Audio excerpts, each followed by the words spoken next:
I think.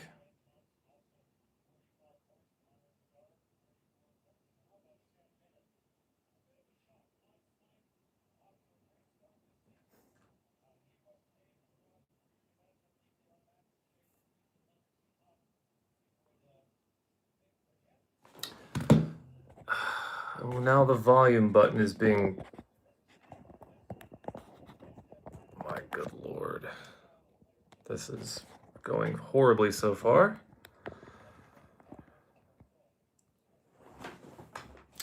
Hello! I think I've figured this mess out, but now I have to repost the links to this thing because I fucked up the original stream because, you know,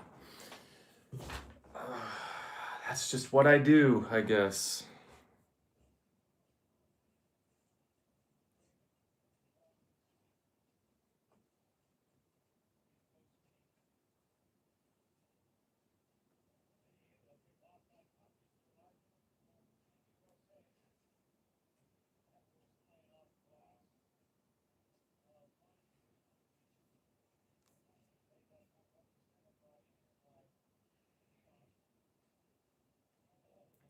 Happy New Year, everybody. Hello. Yes, sorry for that terrible opening.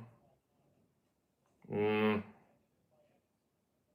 miss the days where I would just live stream on my computer, but I don't have a decent camera anymore. The only decent camera I have anymore is on my phone, so my other phone. Oh, it's minus 18 degrees, but at least the Red Wings are winning. That's, if you can see like lights flashing over there. It's not fireworks, not anymore. Finland has this lovely law where you can't fire off fireworks after 2 a.m. So generally, people abide by that law, but every now and then you'll hear some drunk moron light something off. I didn't even look at how my hair, man, my hair is all fucked up. Oh well. We don't care about that here. What was I doing? Yeah, reposting links. Because I'm technologically illiterate when it comes to live streaming by my mobile device.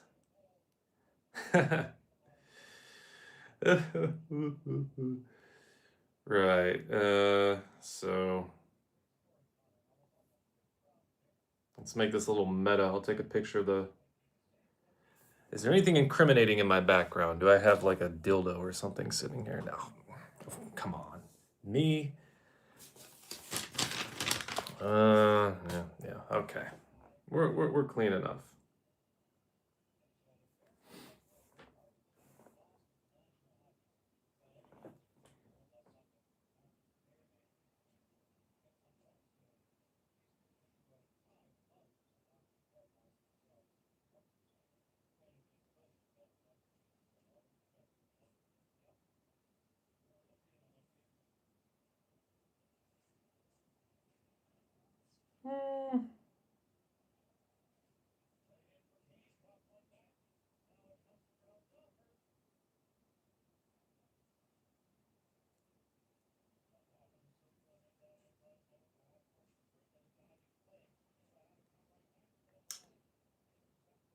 Okay. Are there bears in Finland? Yeah. And from what I hear, they also shit in the woods sometimes. So I've never had this before. And I don't really fuck with energy drinks, but ever since I started working out again, I've kind of, what was that? Wow. I've kind of slowly gravitated back towards them. So this is some blast. All right, raspberry.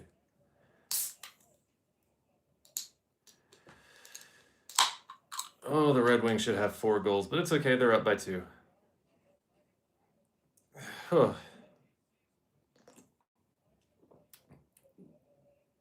That's tart. That is very tart. Wow. That is aspartameous. Ah, all right. Well, I guess on an occasion like this, booze would be expected, but I got no room in my life for booze.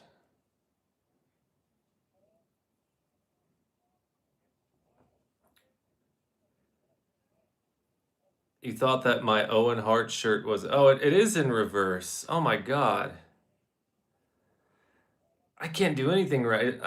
Well, I'm using my forward camera, so I guess I could flip it around, but then I'd have to like reorient everything, and I wouldn't want you to see all the skeletons. I mean, huh?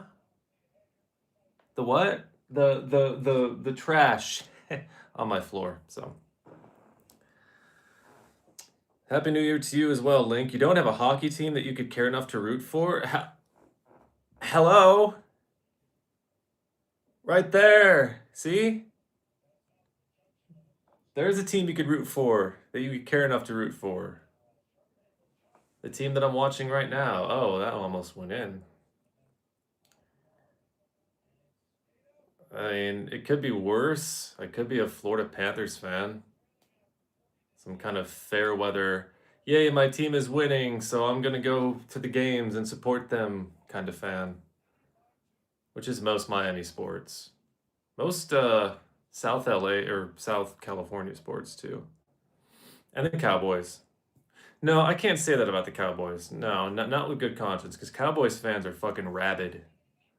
Cowboys fans show up and show out even when they suck, which is, you know, say what you will about the Dallas Cowboys, but Cowboys fans are pretty true as far as fan bases go. The good old US, do you mean USSR? Shit, dude. When I was in integration training here, there were a few Russians in the class, and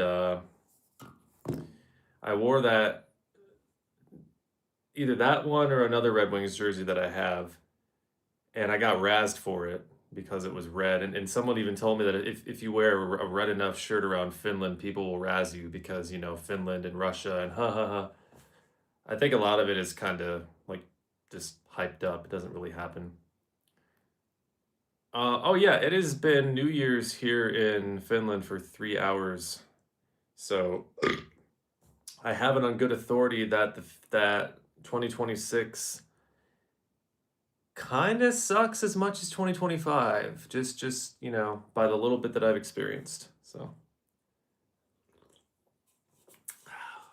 180 milligrams of caffeine. Well, I didn't prepare to have a panic attack live on stream, but, you know, if I do, you'll know why. That is not delicious. Like, that is not good. I will not be getting that one again.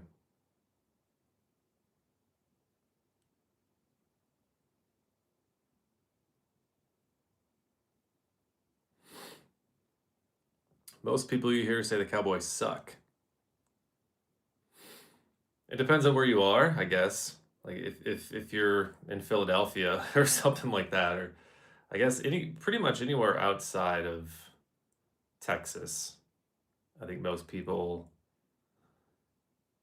I mean, the reason that I started resenting the Cowboys when I used to watch a lot of football was because the whole America's team moniker, and I was kind of tired of them getting shoved down my throat, despite the fact that they hadn't won anything by that point in like 10 years.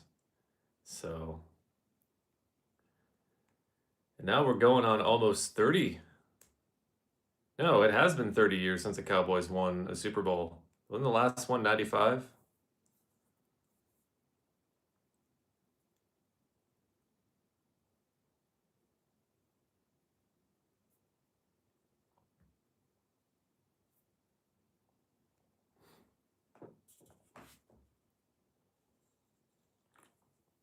I kind of don't even want to finish this.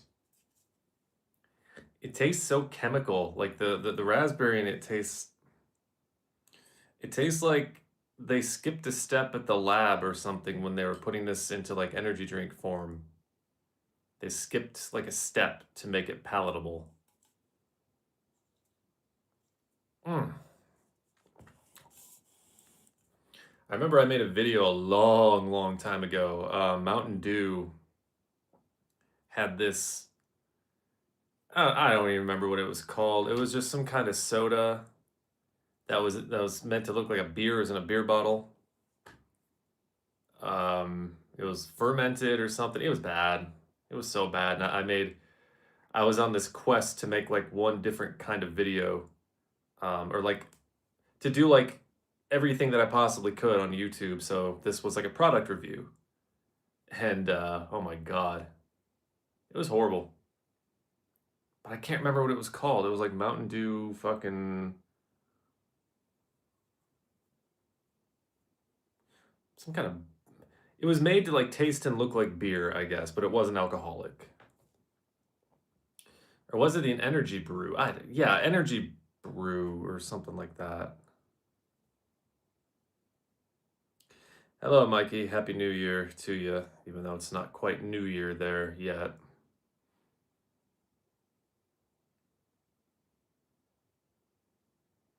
Mason Appleton, you beautiful hockey player, you. Keep scoring goals. This is bad.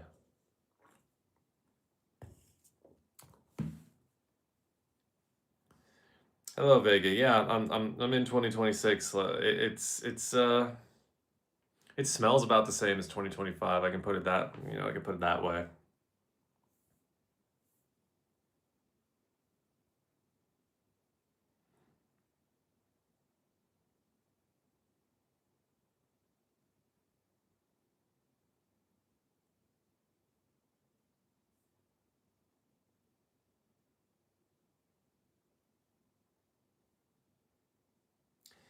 Yeah, I messed that link up pretty badly. Let's delete that.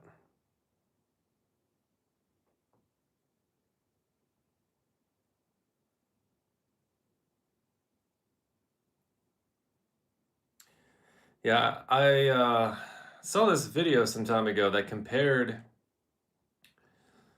some of the old New Year's Eve events in Times Square, speaking of New York City, with current day. So there was like 96, there were people cheering and hooting and hollering and yay.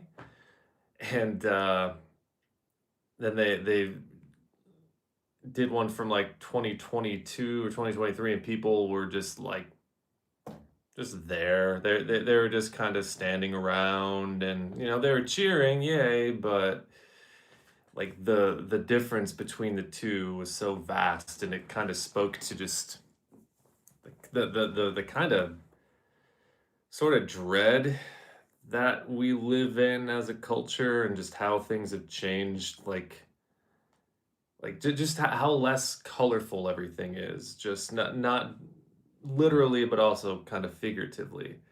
um I was talking to somebody about this the other day, how restaurants, fast food restaurants, for example, just get, or interior design is just so much blander, so much more bleak, so much more boring and homogenous. And um, it's kind of the same with how people are celebrating in this video I saw. Then they compared a bunch of different years from like the 80s and the 90s, and then the big Times Square shindig that they throw on ABC, whatever it's called, um, New Year's fucking Eve or whatever.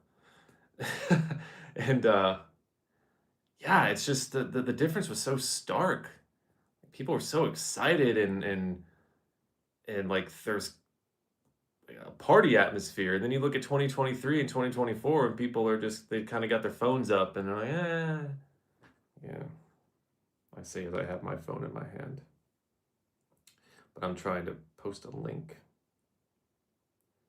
I've been on the same damn page for 45 minutes.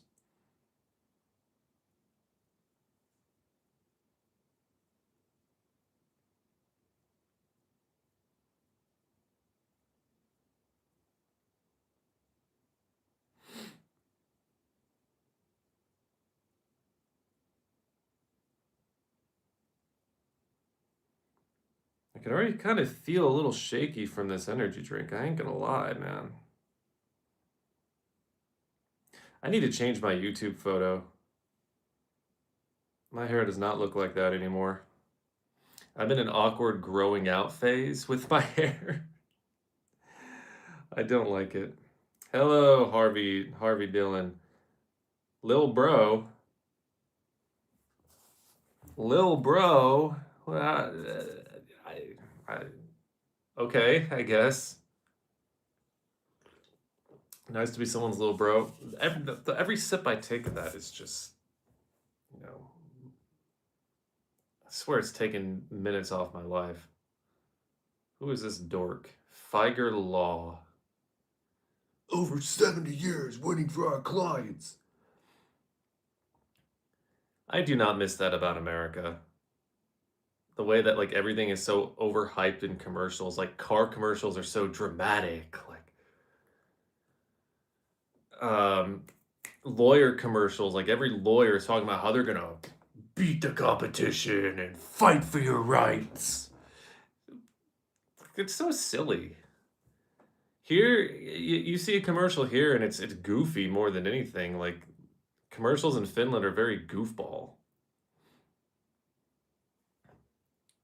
My profile picture looks like it's from LinkedIn. Oh, hello, Nick. Spoilers. Everyone keeps asking me for spoilers from 2026. I actually, in the first link here, I had spoilers posted, but I fucked up the stream, so I just didn't bother writing a new description. Spoiler alert. Let's see, what can I,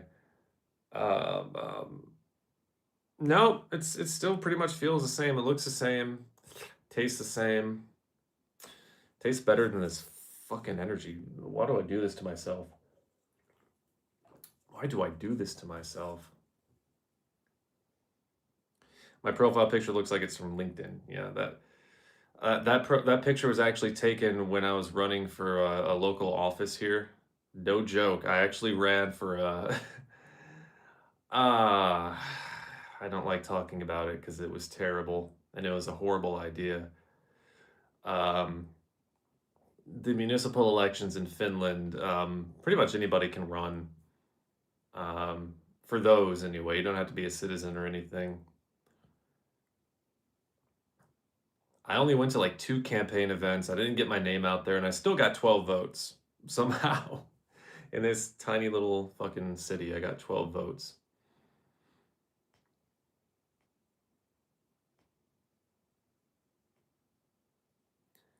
Still no flying cars yet.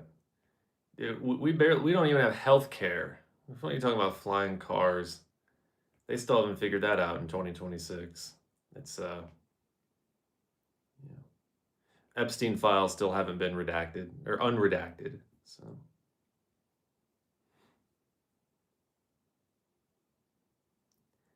Happy New Year, Eterno Uno. My favorite Kid Rock song. Are you kidding me, man? My favorite Kid Rock song is Sandstorm. Oh God, the horribly painful things I'd rather do to my own flesh than listen to Kid Rock. Please. If I had kids, I would trade my firstborn kid just to make if someone said, "You give us your firstborn child and we will take Kid Rock and we'll lock him in a cave somewhere, never to be seen or heard from again." I'd be like, "Okay, Timmy." And that's what my kid's name would be. It'd be Timmy. Here you go. Or Tilly, if we're talking about a girl. I know you're trolling, but I'm taking the bait anyway.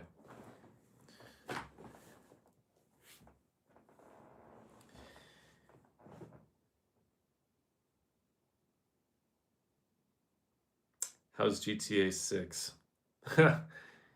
Yeah, we'll get flying cars before we get GTA 6. We'll get everything before we get GTA 6.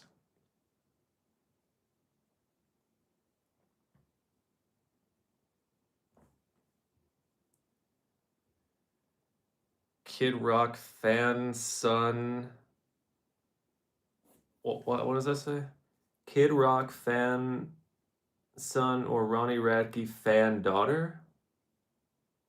Are you asking me if I'd rather have a like, sir? I'm gonna assume you're asking if I'd rather have a kid who is a fan of Kid Rock or a fan of Ronnie Radke. Can I say neither? Is that possible in this, or do I like absolutely have to choose one? My God, that is so hard. I don't know.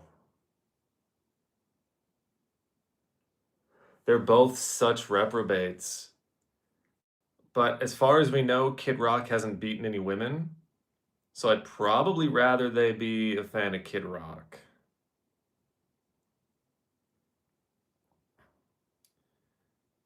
As far as we know, would I be surprised if it came out tomorrow that Kid Rock was a domestic abuser? No, wouldn't be surprised. In fact, it wouldn't surprise me, if anyone were. I mean, I just idolizing people in 2025 we're in 2026 now, so I can't say that anymore. Yeah, just not a good idea. I mean, Noam Chomsky, for God's sakes. Oh, Noam Vitun Chomsky is in these Epstein files and all these pictures sitting sitting on Epstein's plane, and I'm just like, why must you torture me? Noam Chomsky, again, this is why it's be a fan of the ideas, be a fan of the things you can learn. Do not be a fan of the person. Idolize the ideas, not the people. Yeah, Noam Chomsky was just a kick straight to the nuts, and then as I fell to my knees, it was a kick to the chin and right to the taint after that. I am so very I'm not at all surprised anymore. Like when news breaks that this guy was, like when Louis C.K. was known as, when all that crap came up about him, didn't really surprise me all that much. And I don't have a reason why. I just didn't, other than the fact that like famous people who have power and who have fame will probably take that power and do some not so great things with it. But Noam Chomsky, man, gives whole new meaning to manufacturing consent. Seeing him on the Epstein plane, that ugh. And it's not like it was like breaking news because his name was in the files before they dumped all those pictures and whatnot. And somebody asked Chomsky before he lost his ability to speak about it, and he said it's none of your business. So he did kind of address it, but then like nobody knew at that point that he was on his fucking plane. Nobody knew at that point that he was like smiley, happy. And I guess Epstein had a lot of intelligent people around him to like because he was fascinated by, academia. But oh, it's still such a horrible look. I stole your username and made one account for my concert footage called UTF 666. Interesting. No, no human. It's not even that humans deserve or don't deserve to be idolized. It's just a matter of they shouldn't, because we're all human after all. And the things a human being does, their actions matter a hell of a lot more than anything else. And if their actions are dog shit, then they are dog shit. Oh, Mickey Redman is just such a beautiful man.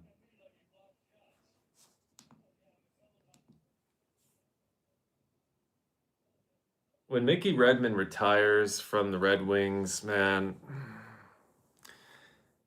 angel of disaster. Hello and goodbye. Got work in 8 hours. Need sleep. Happy New Year. Yeah, Happy New Year to you as well. Sucks about the work thing, but the new year doesn't stop for anyone, or some such pseudo. Uh, I don't even know. Happy New Year.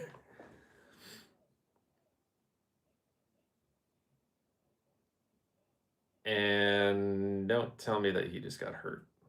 Yeah, probably. Undertaker kicking it with Trump. Yeah, you know, that wasn't, I mean, Taker is, he's from Texas, and he was seen back in like the early 90s wearing like shirts with the SS logo on them. Like some pictures just kind of came out of that. Kind of came out. Let's try that again. Some pictures of that came out a few years ago, and someone's pissing. God, I hate that I can hear that so bad. Right there in my left ear is just like some dude pissing.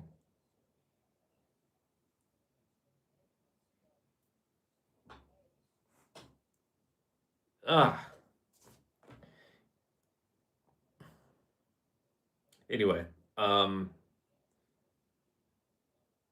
not surprising. Do I have RDR on 2, Red Dead Redemption 2 on PC? I do have it on PC, but I don't have a PC that can play it. I just have this laptop here. I have Red Dead Redemption 2 on PS5, but I don't really want to play it and again until they come out with a 60 frames update. It just feels weird playing it at like 30 frames on PlayStation 5, especially now that you've got Red Dead 1 at 60 frames. So,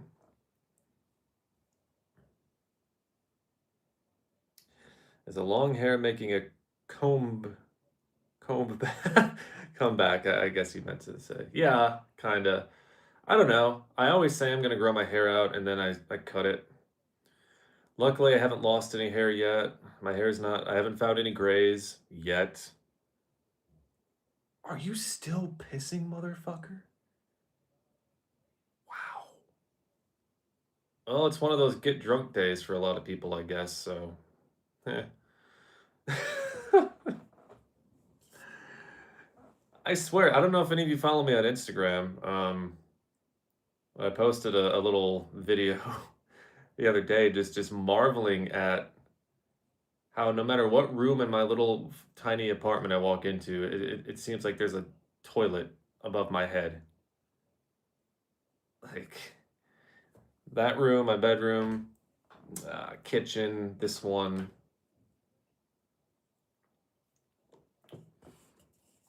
And if I listen, no, I don't even have to listen closely. Like sometimes you can hear like plop plop, and you know what that is. Challenge pissing, yeah. How does it work? If you can piss 6 feet straight in the air and not get wet, you get no down payment. Don't fuck with us or we'll rip your nuts off. Hurry up, asshole.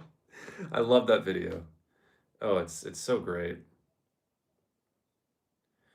Like as I'm descending into hell after I die, and they tell me you can only take 5 videos with you to watch for all of eternity.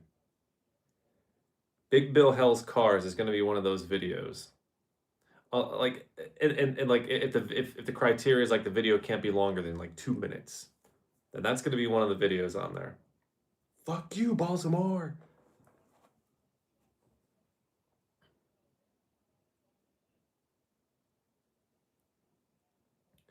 Wow. I've been complaining about the Detroit Red Wings defense forever now, and especially this in December, they have just been shut down. This is incredible.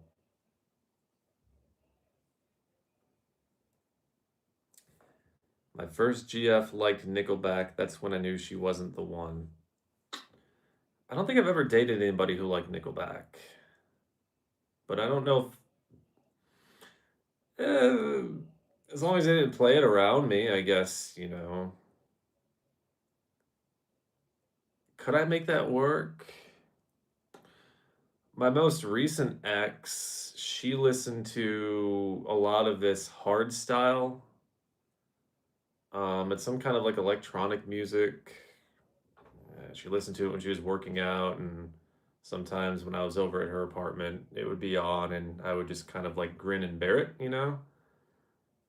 But Nickelback, whew.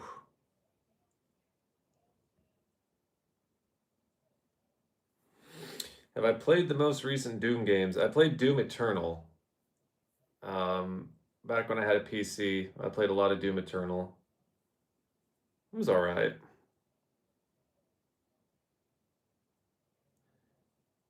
Oh yeah, I've seen Deftones just one time.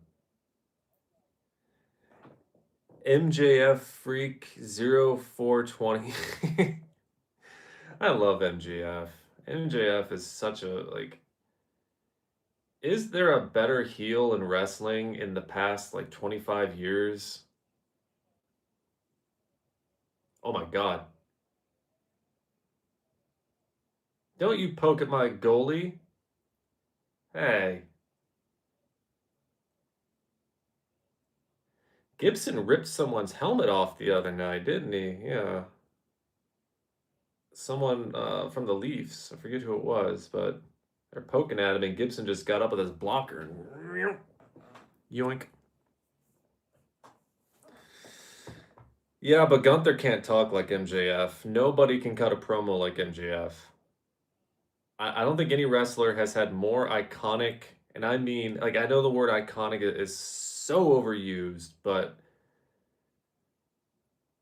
like the first promo that I saw from MJF that really sold me on him was what it was just him in the ring ranting about how AEW didn't appreciate him and he was going to leave in 2024. And at the very end of the promo, he goes, I guess he's talking to Tony Khan, telling him to fire me, or telling him to fire him. He's like, "You fucking mark."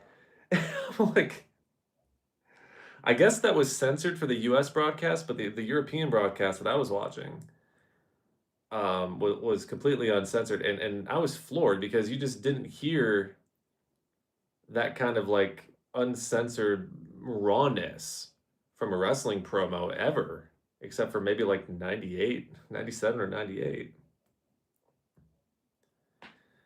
Like he's just the way that he's flubbed a couple promos for sure, but like generally speaking, MJF is just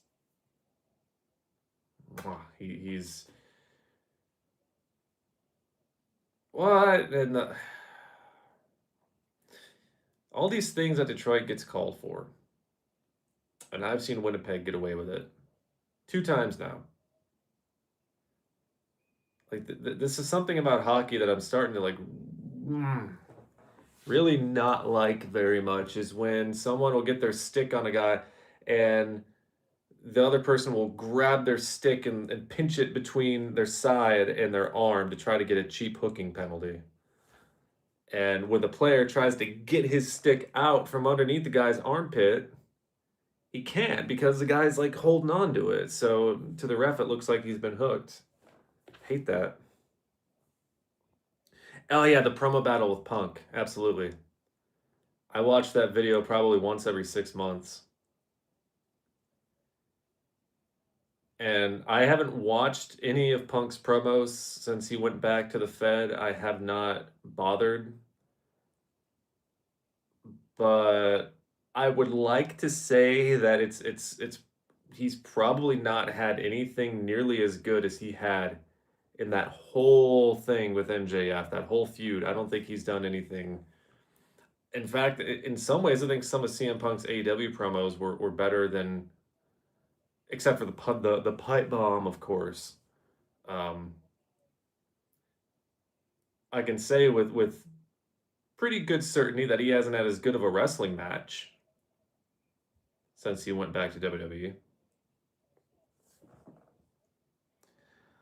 How much to bring back the Goomba hat forever? I don't even know where it is. I think I lost it.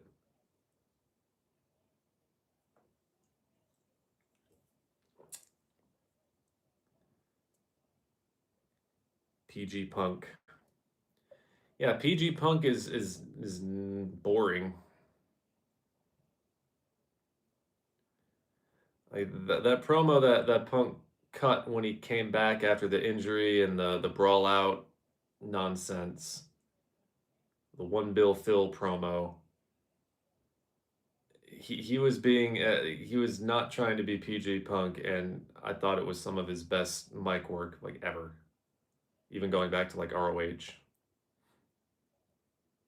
he's got, no matter where he goes, no matter where he ends up, I mean, he's probably got at least one more heel run in him, right? I mean, to me, he's a heel right now because you see how he handled the Saudi hypocrisy stuff, trying to like rewrite history, and I'm just like, dude's heel. At least for me. For everybody else, he's a babyface, but for me, he's a heel because he sucks. Yeah, the bald fraud thing was funny, but Punk is also quite a bit of a fraud himself. For like, oh my God, how did that get through his? Oh, that was poopy. Yeah, Gibson should have saved that one, but oh well, they're still up 2-1. Um, yeah, Punk's a bit of a fraud, not just from a storyline perspective, but also just as a person. To talk all that shit about Saudi Arabia, then ended up going there, and then to give like such a thin excuse for what you said about Saudi Arabia just so you can go there and make money, to be like this man of the people, and then all of a sudden be all about the business and all about the money, and I'm not here to make friends, I'm here to make money. Like, he seems to me a prime example of a person getting more conservative as they get older, even if he still notionally supports uh socially progressive issues. His stance on the business and making money seem anything but. So to me, Punk is a fraud. He's not bald yet, but he's a fraud. And he's never going to live it down. He may live down how he left AEW. He may live down his horrible UFC career, which was a joke, but he'll never be able to live down. Okay, I'm getting distracted again because that was Detroit might end up losing this game.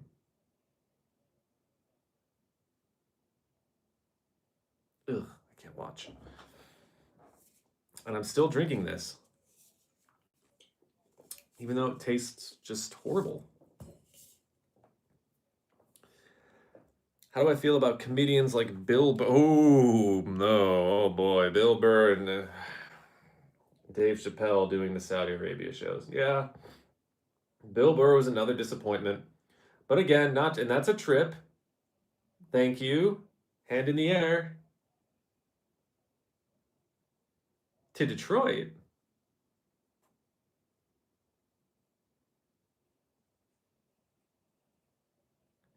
Wow. Okay. Yeah, Bill Burr was an absolute disappointment. I mean, Dave Chappelle going to Saudi Arabia. I mean, before that, I didn't like Dave Chappelle. Before all the anti-trans stuff, I thought Dave Chappelle was okay, but you know, great comedian, just not the guy that I want to support in any way, unless I absolutely have to, which I don't. Um, it wasn't just the going to Saudi Arabia that pissed me off with Bill Burr. It was how he explained it when he came back. And like, we're all a bunch of idiots because we don't know the real story. It's like, we know the real story. You went there to get paid. A payday that you absolutely did not need. It's just so much better to go there and just own it. Like, yes, I have no scruples. All this stuff I've been saying about billionaires and whatever, it's all just lip service because I don't want to be one of them. You know, just own it. You know, that would be a hell of a lot better than going there, than coming back and saying you're all stupid and you don't know what you're talking about. Yeah. Ohio State is getting destroyed by Miami right now. Okay.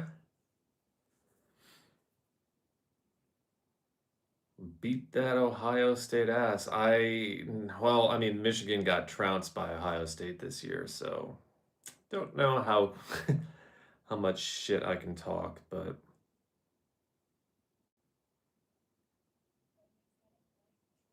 Not that I really like Miami or anything, but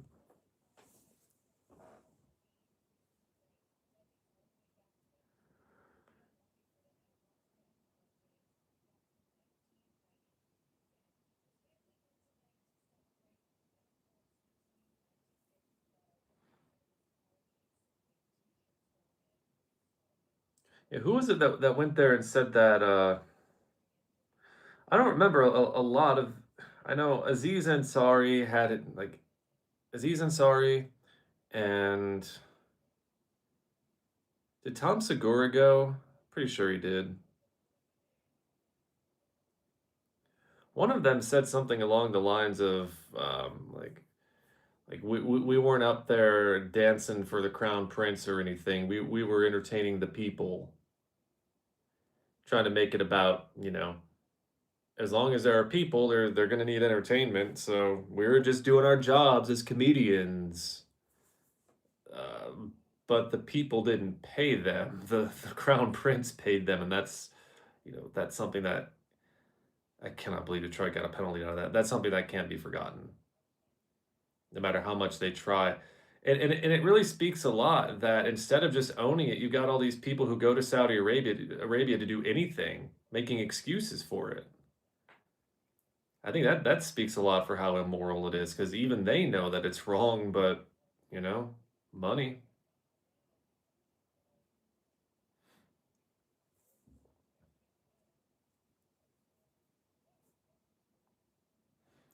I haven't been paying that much attention to college sports.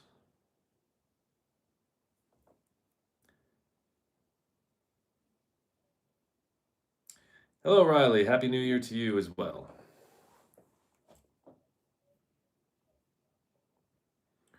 Dave Chappelle gave the worst excuse for going to Saudi too. He turned it into a "what about Israel" thing. What exactly did he say? I don't think I caught what Chappelle said about it.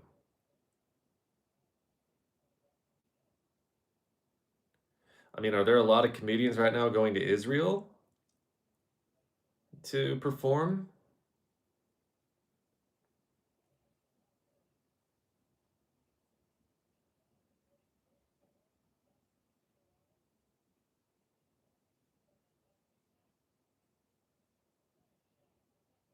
Whew. You versus Onision in a celebrity boxing match. Who wins? Probably me. Will I be allowed to kick? I'm a better kicker than a puncher.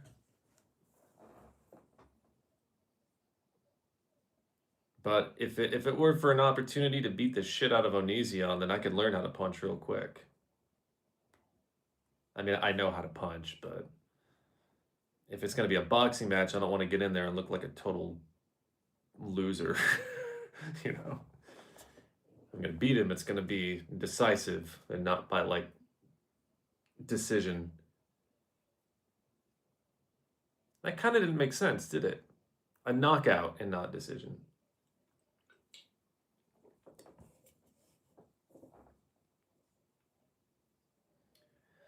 I mean, I've been doing knuckle push-ups, so I think my wrist strength and my knuckles are okay for fighting, even though that's not the reason that I've been doing them. Like you can see maybe how kind of weird my knuckles look.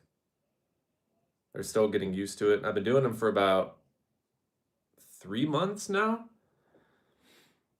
and my wrists are getting like really stable, which is nice. And I don't like doing regular push-ups because it puts like all that weight there, and I don't like that. But when you do it on your knuckle, it's just straight and it forces you to have like stability in your upper arms or your lower arms, and it also you get like a deeper kind of push for your chest. So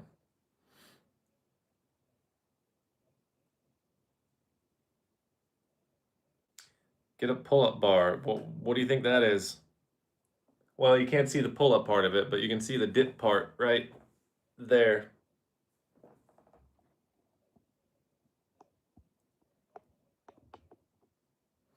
And I do You can see those towels up there. I do towel hangs. Um, I put some chalk on my hands and then I push the towels to either side of the bar and I hang off the towels. And that is way more intense than just the regular dead hang. Um, and over time, you use a thicker towel, then you get like a deeper grip on your forearm, or a deeper burn, or whatever I'm trying to say, pump, whatever the word is. When you're hanging onto it, the thicker that the towels are, or the thicker that the bar is, the more it hits your forearm. I used to do a lot of climbing, so these are just exercises that I used to do when I climbed, and I still do them because it's better than sitting around all day. So, oh. And virtually everything I do, like I try to do, because I'm not always going to have my weights with me. I try to do like more calisthenic based stuff. Is this tilted? Probably. Because you can do calisthenics anywhere. So I try to get the most out of each calisthenic workout that I do. So dead hangs hit your core and they help stabilize your shoulders and stretch out your upper back. And they work with your grip and your forearms. Dips cover a lot of ground too. Those knuckle push-ups I do cover a lot of ground. I actually do the knuckle push-ups now with my legs elevated up on my couch. I have two cushions stacked. And then I do like I bring my knee to my chest and then push it back. So it's kind of like a Navy SEAL version of it. I'm getting kind of wild with these fucking things. But I have a lot of free time, so. Detroit sports has been pretty good recently. Lions kind of took a step back, but the Pistons are doing all right. Yeah, the Lions did take a big dump, didn't they? But as far as the Tigers go and the Red Wings, yeah, and the Pistons, sure. I only really pay attention to the Tigers and the Red Wings. I'm a big baseball fan. I'm a big hockey fan, but I don't really watch football or basketball very much. I did a lot when I was a kid. Bands like Green Day and Muse playing shows in Dubai is pretty hypocritical too, even though UAE has somewhat of a market economy.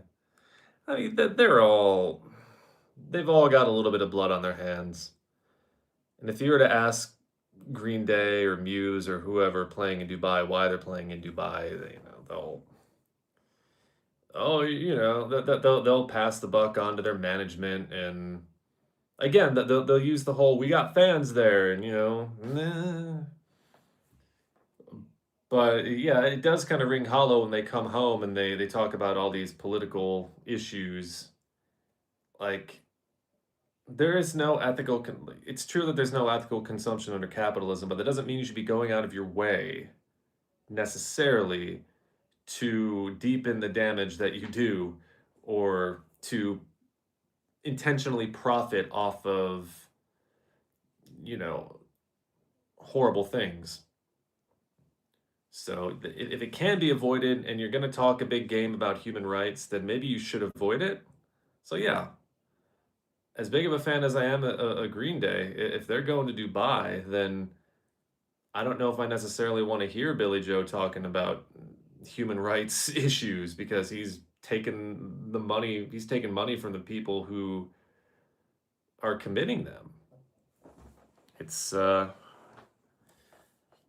so that goes beyond the whole, there's no ethical consumption under capitalism thing.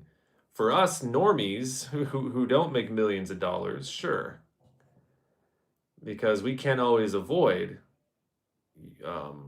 supporting companies who support fascists and human rights abusers and whatnot. We can't always avoid that. But a band like Green Day can absolutely avoid going to a country where they're being paid with blood money. Let me put it this way, money that's bloodier than other countries, because most money is blood money, if we're being honest.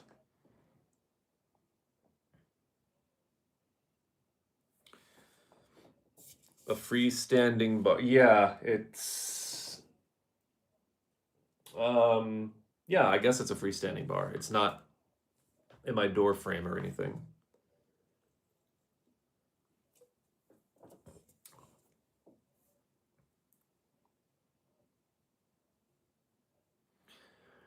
Yeah, and the future is gonna tell. Um, it's really gonna weed out who really. Oh man, that was an ugly hit.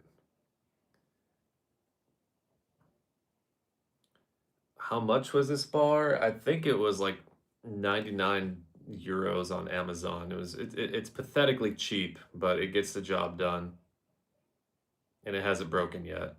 So,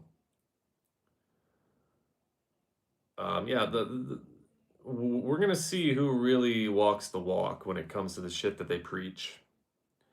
Because Saudi Arabia is going to be getting involved in everything. They're going to have. They already have a golf league. I can see them having their own football league in the future, American football.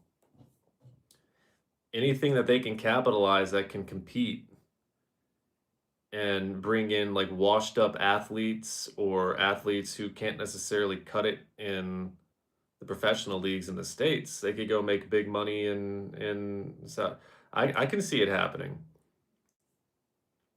Just give people there another reason to bet, I guess. So, you know, I think Saudi Arabia is going to be a pretty big test of famous people and people's and athletes' resolve when it comes to how much they're really willing to walk the walk regarding human rights issues. Because they're just going to be getting involved in more things. It's not a matter of them stepping back.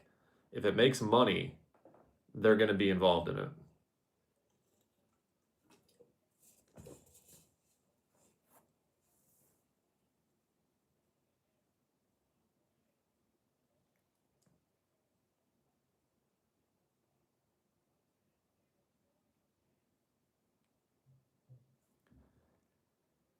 You got your wisdom tooth taken out a week ago. Yeah, I've been through that.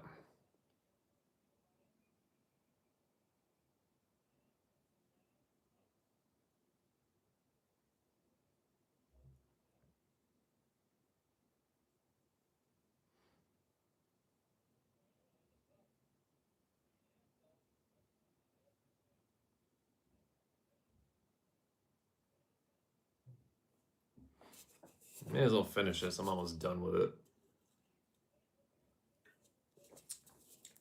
This is one of the most foul-tasting energy drinks I think that's ever existed.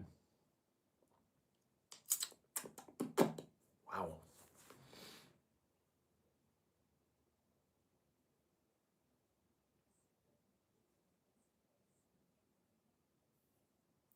I hear piss again.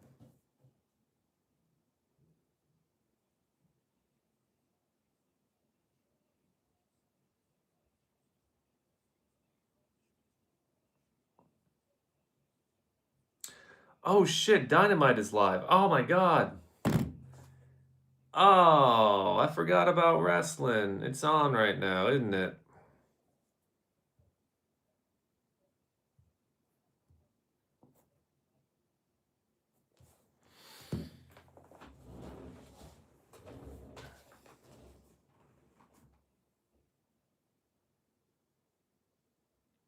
Well, may as well finish the rest of this. I'm going to go and yeah, I'm gonna go use the toilet. I'll be right back.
All right. I am also going to make some quick food.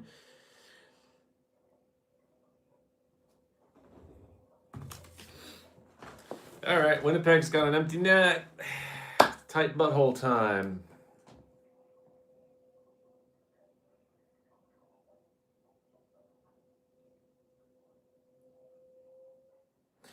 Do you have a most hated sports team in baseball or hockey?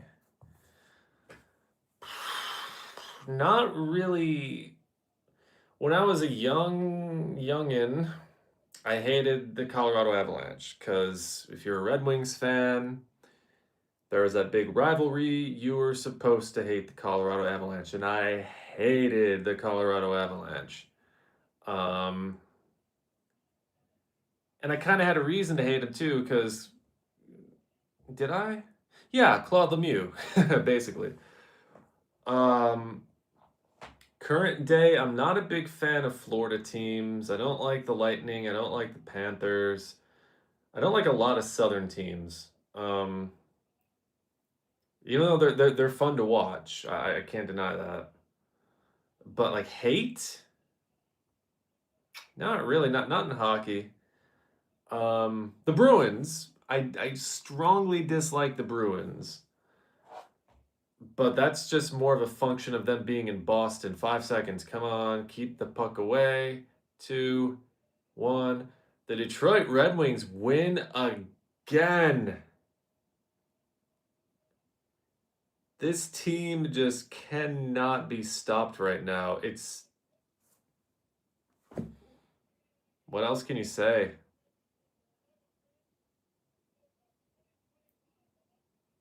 They won 11 games in December. It's the most they've won in a month since March 2010. Wow.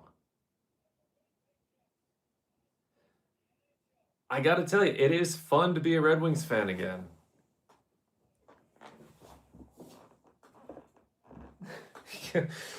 That's fucking silly. But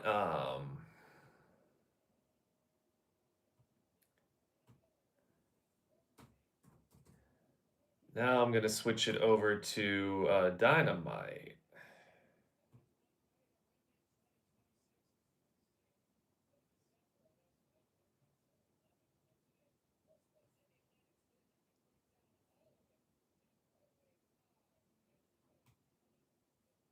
Let's see.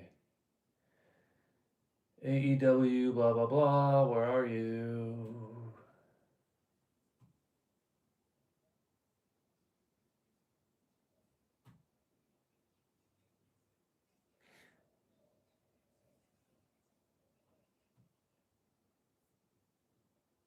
Oh, I tuned in just in time to see Moxley and the dude with the headgear on his head, Alexander.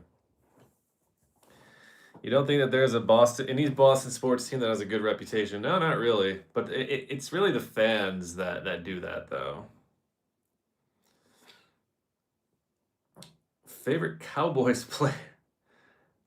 Um, I mean, when I was a kid, I really liked to see Deion Sanders play. So I guess when Deion played for the Cowboys, sure. Huh. Troy Aikman didn't seem like a big douchebag, which is kind of unlike Michael Irvin and kind of unlike Terrell Owens. I was living in Texas when Terrell Owens played for the Cowboys. That was such a fun time to like watch the news every morning before school and T.O. did something. That's my quarterback. Oh, that was so great. And then I remember one day I'm at school. I was in some web design class or something my senior year. I think no, it was my junior year. And like there's like an audible like a gasp in the class.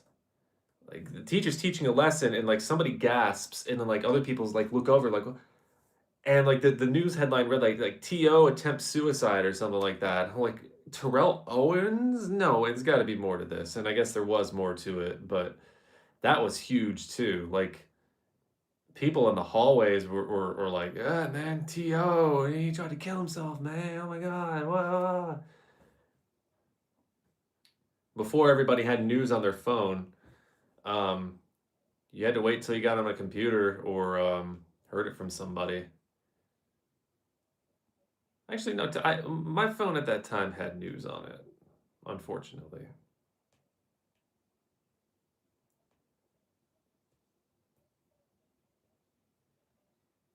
Yeah, I got pretty sick of hearing about T.O. after a while. But then again, no matter where you lived in the U.S., he was on the news for something or another. For didn't he stand on the Cowboy Star and like do the pose or some shit at one point?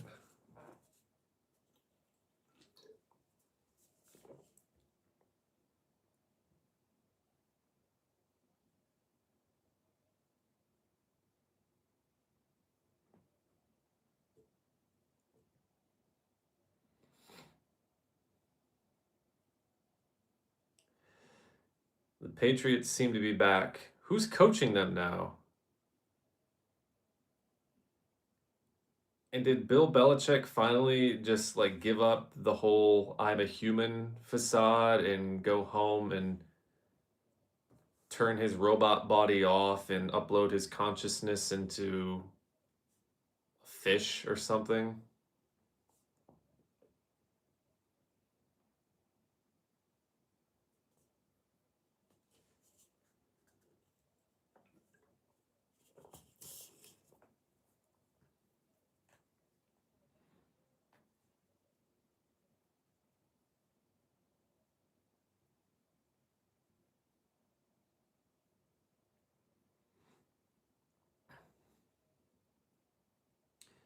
T.O. disrespected the star when he was a 49er. Okay, yeah. It was funny though. It was pretty funny, I thought. And the Sharpie in the sock.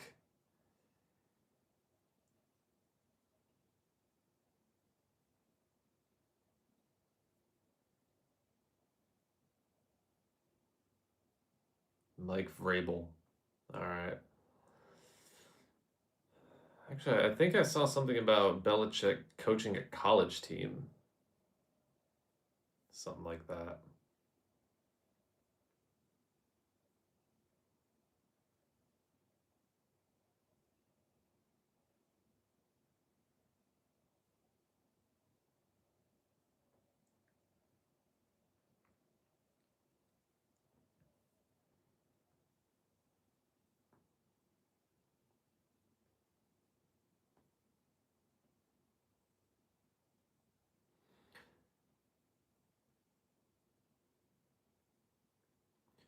So it's less than 3 hours until it's a new year on the East Coast.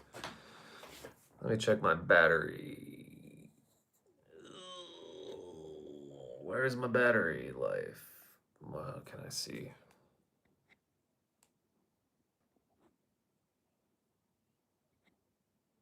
There it is. Oh, wow. Okay. Still doing good. Yeah, I'll probably still be streaming when it's New Year. I was gonna make food. Yeah. He coaches the Tar Heels. The North Carolina Tar Heels had the money to hire Bill Belichick. Wow. I'm just gonna pop something in the microwave. Hold on.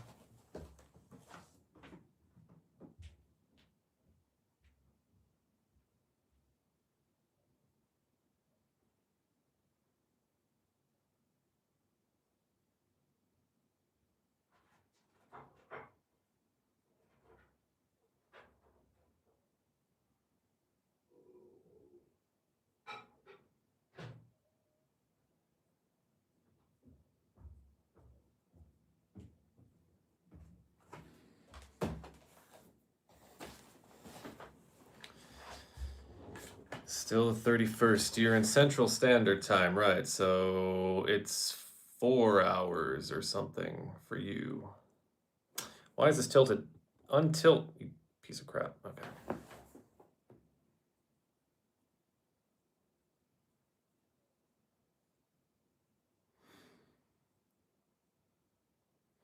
I lived in Central Time once. I lived in Central Time for 3 years. There's actually a part of Michigan that's in Central Time, a very, very, very tiny piece. You are welcome for this very useless Central Time tangent.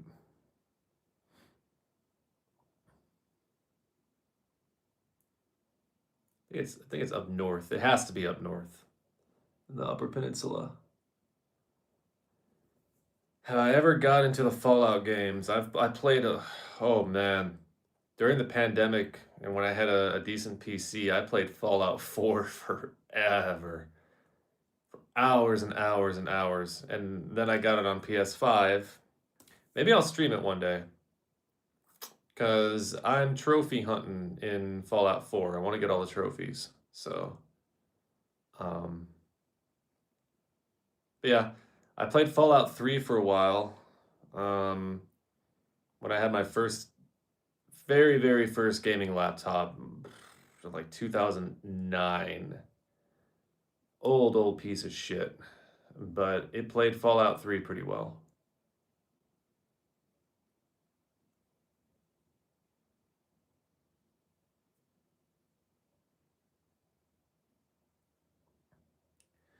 Your PS5 needs its HDMI repaired. What the hell happened to your HDMI? Did like physically, like the cable? I can't even think of the word of the input, or like did the video card melt? Yeah, I never played New Vegas.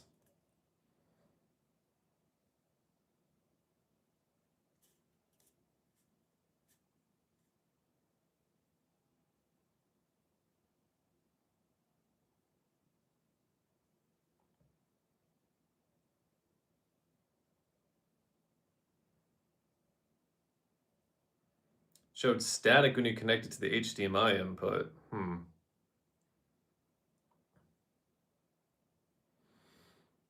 I hope you can get that figured out. That sucks. I'm assuming you tried different cables. Like in a situation like that, I would try different cables, a different TV, and if not that, then maybe there's crap inside the port. And if not that, then you probably got yourself a video card issue. Hold on a second.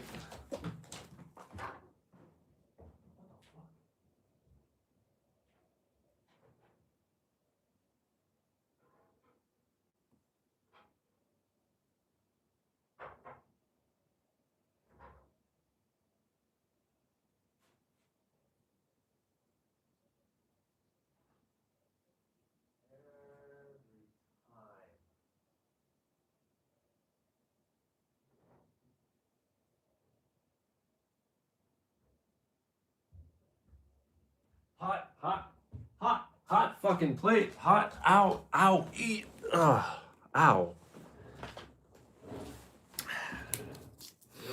I have, oh, that's too hot. Ow! Shit. Chicken nuggets. Hey UTF, I've been recently getting into your channel and I think your rants are entertaining. You're in Canada, by the way. Oh, I assume Winnipeg by your name. I appreciate it. I wonder what you would have thought of my old old rants on the old Undertaker Freak channel, the horrible ones. But Happy New Year to you, I appreciate it.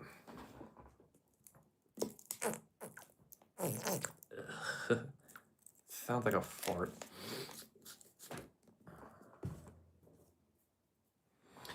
The Fallout TV show. Oh yeah, I keep forgetting that there's another season of that. I watched the first season. I thought it was all right.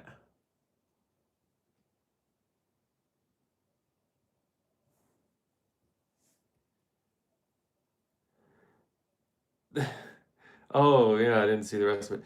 I made that username because I was pissed off by the Winnipeg Transit Master Plan. I don't know anything about that. Did they like increase the prices for transit or something?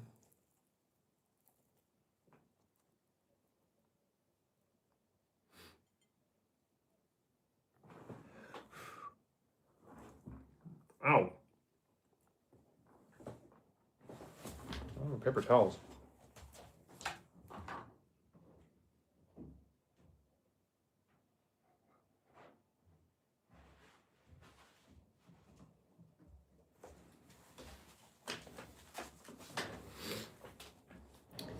They fucked around with the bus routes.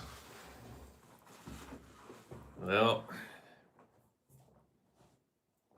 what do they usually say? If it ain't broke, don't fix it. Hello, Kelly's burner account.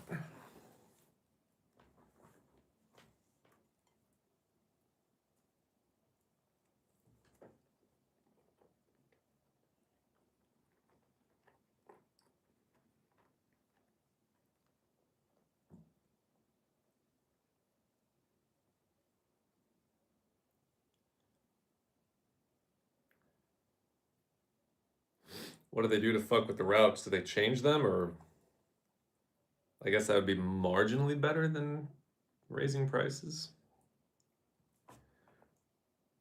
Reduced hours and stuff. I see.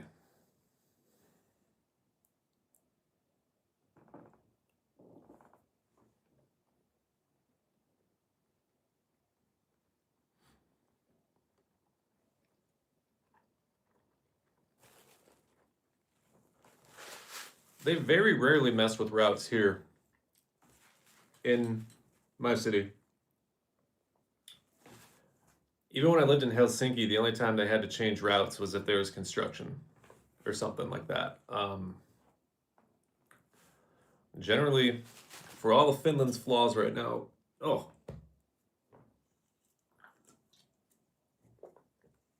for all of Finland's flaws right now, public transit is still pretty. But people are pissed off because they keep raising prices and they keep increasing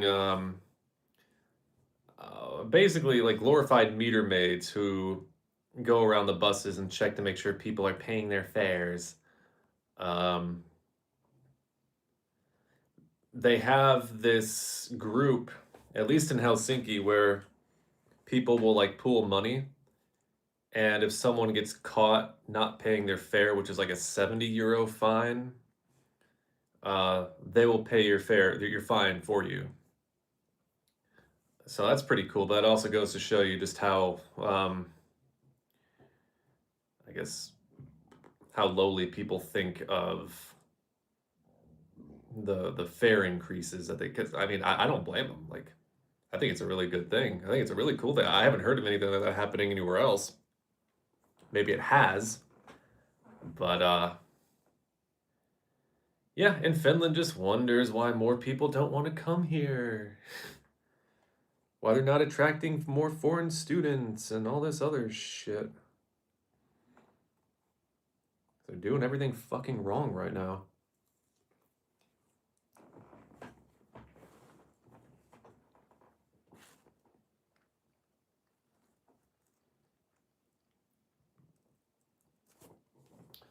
Yeah, I fully support people hopping fares. Whenever I see videos on Instagram of people like jumping the turnstiles and letting people in for free, I 100% support that.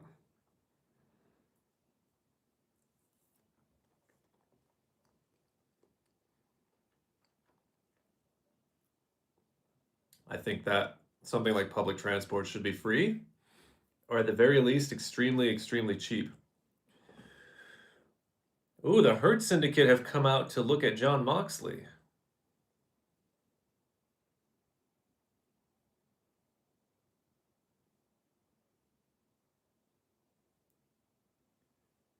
Interesting. Are they trying to recruit John Moxley? My favorite Smile Empty Soul song, I only know like two. I think Silhouettes, I guess.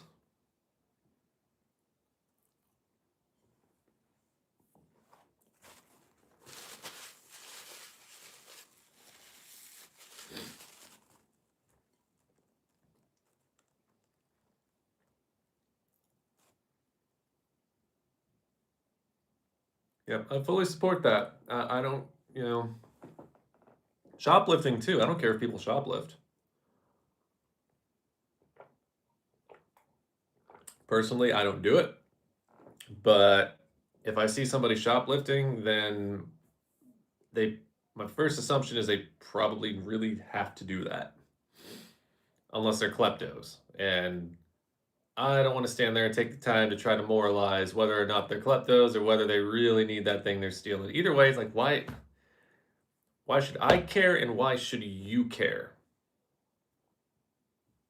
You shouldn't, you know? No matter what they're stealing, unless it's your stuff.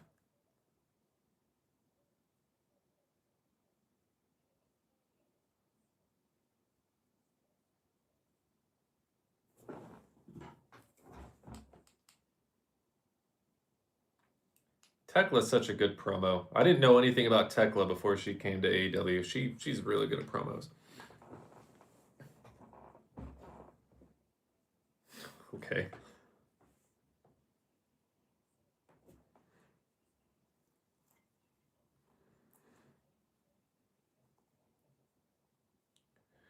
When I hear that somewhere has an inflation problem, what I really hear is that they have a problem with greedy billionaires who needed to create inflation so they could make more revenue.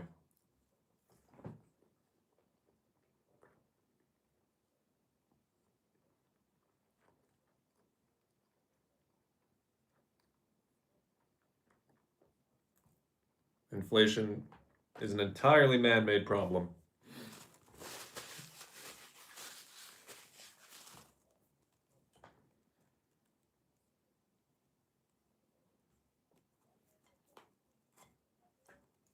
These nuggets aren't bad.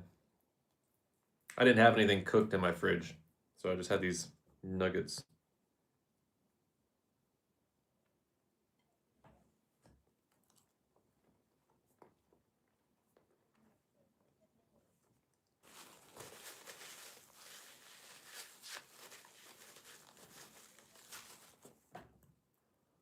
So now we need apps to keep track of our subscriptions. According to this commercial I just watched, we now have apps that track your subscriptions and cancel them for you when you ask them to.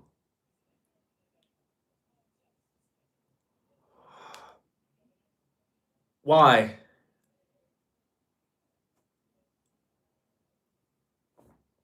What?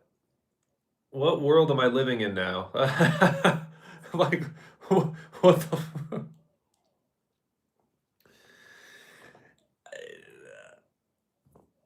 Ugh.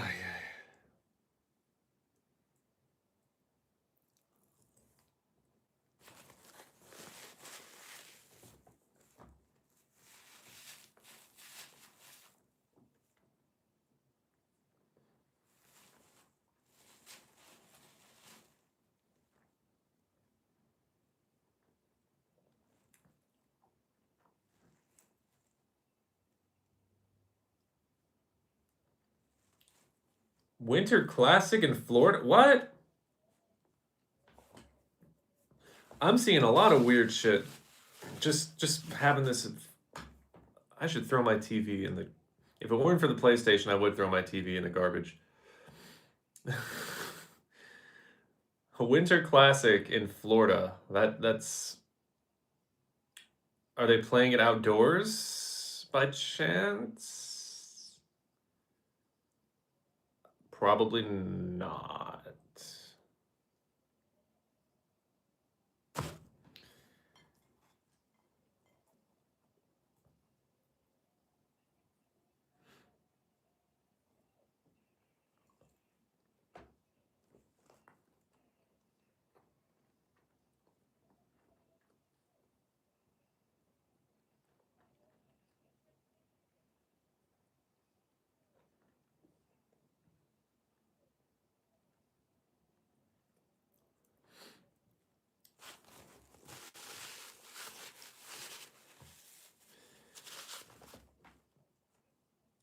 Do I like the Clash or the Sex Pistols better? I don't really listen to either one, so I don't know. Do I think Kurt Cobain will ever be overrated? Uh, if he's not overrated now, I doubt he'll be overrated in the future.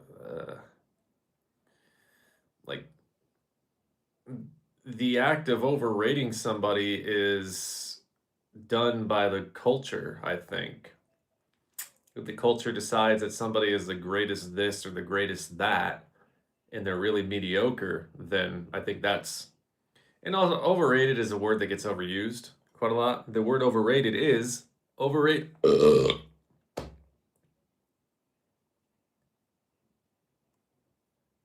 Huh. The word overrated is overrated. Um, I don't know. Some people would call him overrated now. I wouldn't, personally.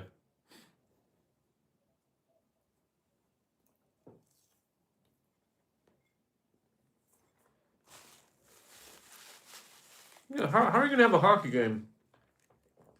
How are you gonna have a hockey game outside in Florida? I haven't been. Maybe they've already explained this. I haven't figured it out.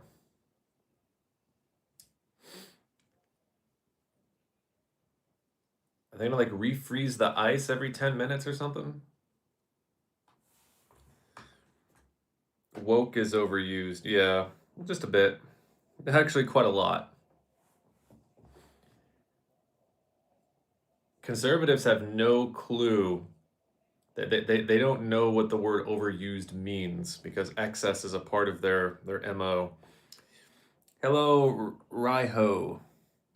New Zealand. So in New Zealand, it's been the new year now for a while now.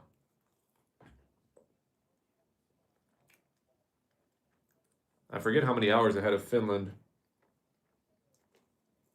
New Zealand is.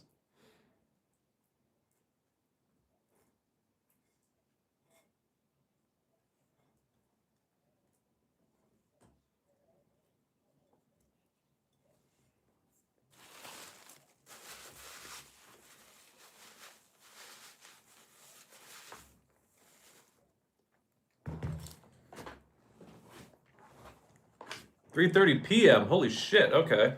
Yeah, it's 4:30 a.m. here, so you're 11 hours ahead.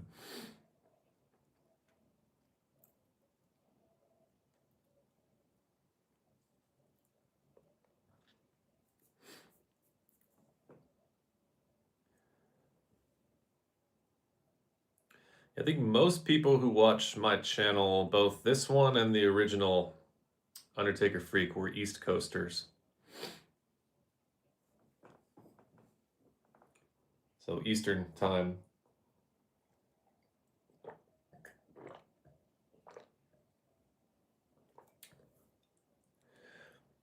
Yeah, by the way, Winnipeg Transit, the Wings just beat Winnipeg like 20 minutes ago. Or something like that. It was looking at first like the Detroit was gonna blow them out, but as time went on, Winnipeg kept themselves in. I'm burping a lot right now. It's this energy drink. Ugh.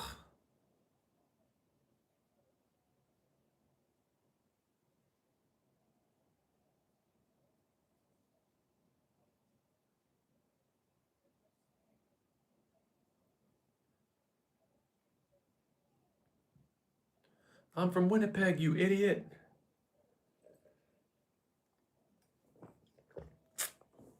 Yeah, Chris Jericho's AEW contract expired today, so can't wait to see what dog shit they cook up for him in WWE for his retirement. I'm sure it'll be riveting.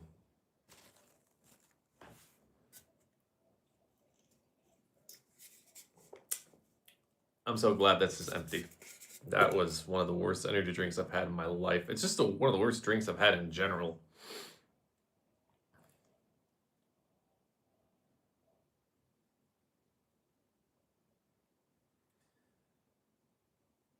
Do I like Courtney Love or Hole?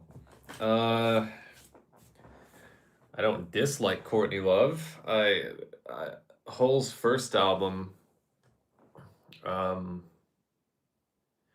whichever album it was, it has Celebrity Skin and Violet and Miss World. I can't remember the name of it. Live Through This or something.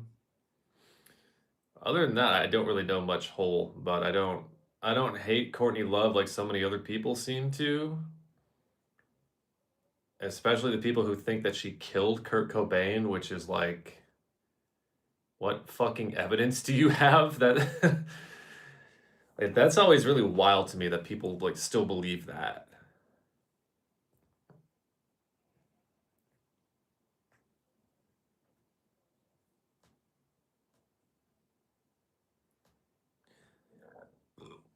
Dave Grohl or Jack White? Oh, Jack White. And the thing about that is I don't even really listen to the White Stripes.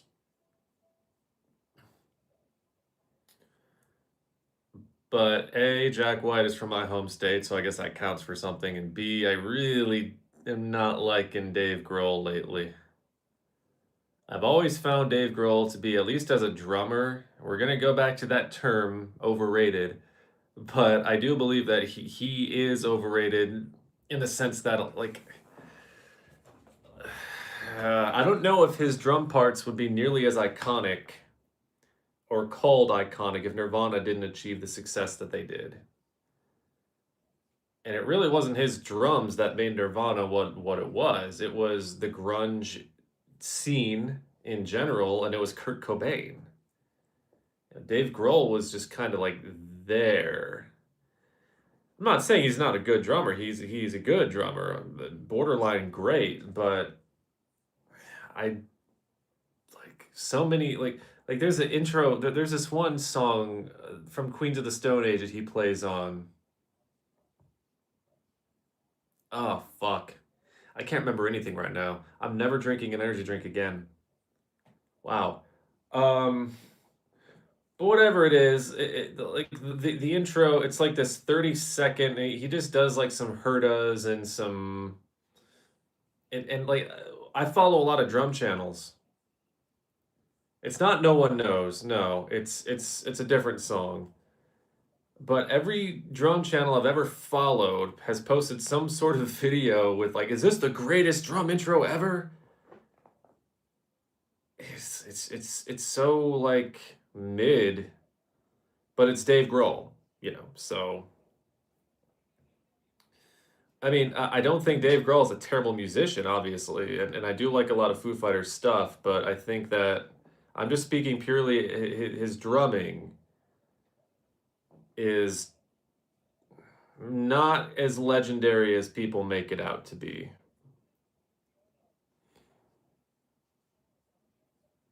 And then there's that whole stuff with him, I guess, knocking up some woman while he was married. I mean, that's his personal life isn't my business, but if you're the kind of person who would do that, I don't know. Again, I really try not to let scandals like that, like if it's like personal life cheating stuff, it's like, I shouldn't even know about this because it's your life, dude. And the only reason I know about it is because you're famous and people love to learn and obsess over famous people.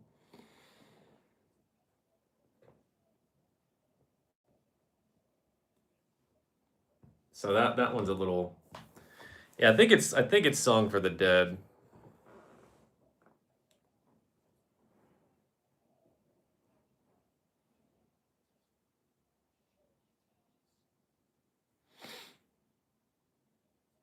Yeah, Foo Fighters have had some good drum tracks. A lot of that's Taylor Hawkins. Taylor Hawkins is a really good drummer. I would definitely say that Taylor Hawkins was a better drummer than Dave Grohl. Dave Grohl's repertoire was basically like a lot of triplets, like a lot of Bonham triplets, and he mixed in some disco influence into rock music, which was pretty cool. I admit that. That's pretty cool. But Jesus, people put him up there with like John Bonham and Neil Peart, and I'm like, no, no, I'm just gonna say no.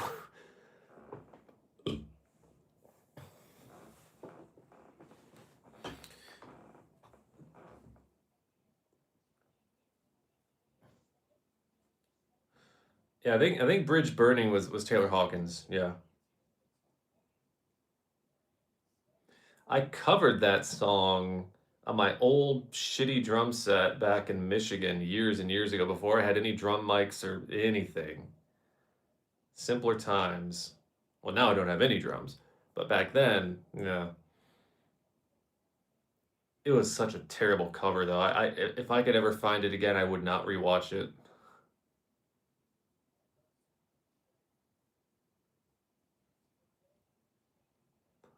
Hawkins did drums for Coheed, really? Coheed's original drummer, I can't remember. I'll be damned if I can remember anybody's name, but I can't remember his name at the moment. But I saw him on Drumeo a few times. He's a very solid drummer. And his cymbals are angled so weirdly. Like his crash cymbals are angled away instead of like towards you, so you're not destroying your stick. He got a crash cymbal set up where they're like tilted that way instead of like towards him. Like it's like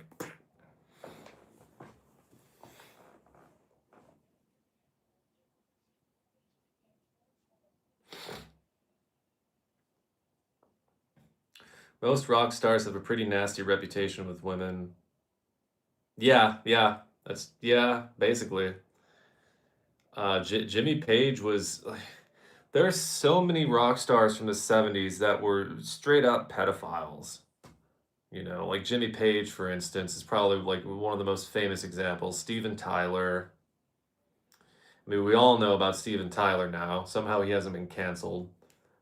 Um, what's his name from the Chili Peppers? Anthony Kiedis, who is one of the just worst singers I think in all of rock and roll. Oh no, not Luchasaurus. What did he do to you, man? Oh, they're about to kill the dinosaur. Oh my god.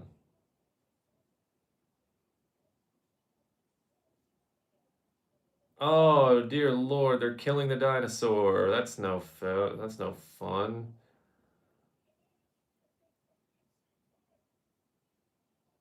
Jack Perry just hit his head off the bottom rope hard.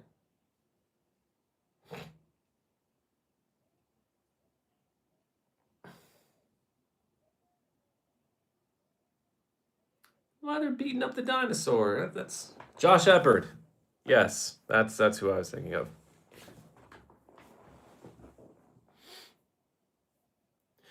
Well, the culture has been trying to change that. The whole idea of getting away with anything just because you're famous. That's how we got the Me Too movement. But there are some people that just kind of skate through it. Anthony Kiedis wrote about the fact that when he was 23 or 24, he had sex with a 14-year-old, basically. He wrote about it in his book. And it's like well, those rock stars, they're always just and that's just what he admitted to. That's just what he admitted to.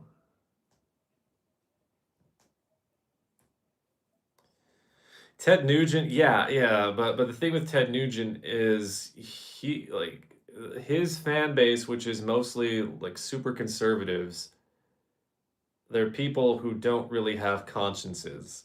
So Ted Nugent will get away with anything and everything because his fans are like old Republicans and right wingers who don't give a fuck what their famous people do as long as they're on their side, you know?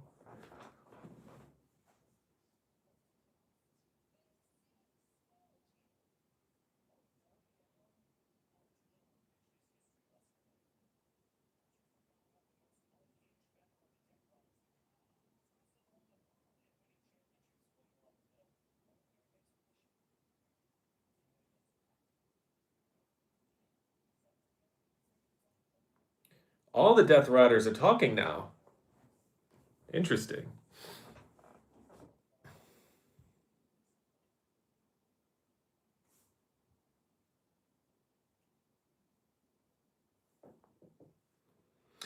Yeah, Epper does have a drum fit. I remember that too from the Drumeo stuff.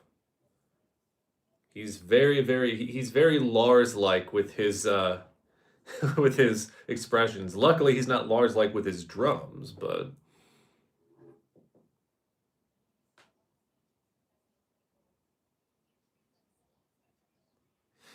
yeah, there was this interview with the Chili Peppers where they're basically like sexually harassing this woman interviewer the whole time, and Anthony was like kissing on her and everything, and like I'm sure there's more than one interview where Anthony Kiedis has tried to kiss the interviewer.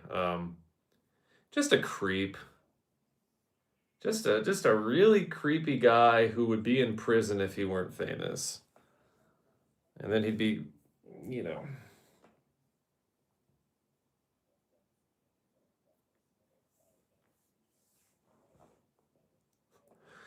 Yeah, and here's the thing, like I don't care if someone shits their pants to avoid military, especially in Vietnam. I don't give a shit if you dodge the draft. But don't dodge the draft and then wait 20 years and start being all I love our military and we need to spend more money on the military and like it's a bad look. I don't care if somebody skips out on military duty because I think military duty is bullshit. Nobody should be expected to put their life at risk or on the line for a government that at the end of the day doesn't give two shits whether or not they live or die, as long as they're fighting their battles for them, of course. But it's again it's a fact that Ted Nugent was so like now he's like so pro military spending, pro America, pro gun, all this shit. So like if there was a draft tomorrow and they told me like and here's the thing, if you're a country like Finland where I live, for example, people here would hear me say that about not wanting to do military service and they'd probably not like it very much because the majority of Finns in polls, the polls show that Finns would die for their country, like overwhelmingly. But a lot of why that is because Finland is such a small country and its neighbor is unhinged. And I'm not just talking about Sweden, but Russia and Putin and there's a lot of nationalism in Finland. There's a lot of racism, and with that is a lot of nationalism. I don't know which one bred which. I think that the nationalism bred the racism. Um, so, but when it comes to the U.S., God, biggest military in the world. Most they spend more on their military than the next however many like dozens of militaries combined. Um, it rings a lot more hollow to go and be conscripted for a military like the U.S. military because the U.S. has been bullying the world for so long. So whether or not the U.S. has mandatory military service, the U.S. is going to bully the world, and the U.S. is going to wave its wiener around. And I don't care who the president is. It's only a matter of degree between Trump or whatever Democrat they elect. The U.S., its job is to police the world and wave their wiener around and keep other countries in line. And that sucks. But there's a reason the US is so hated just about everywhere because of that. And Americans get like so like, oh my God, when another country attacks them or wants to attack them. And it's like, what? How many you can only plant your flag in so many countries' soil before one of them decides to pee on you, you know?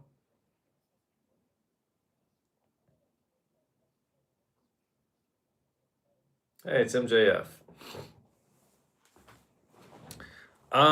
Yeah, I don't know if Norway has mandatory military service, but I wouldn't be surprised if they did. I guess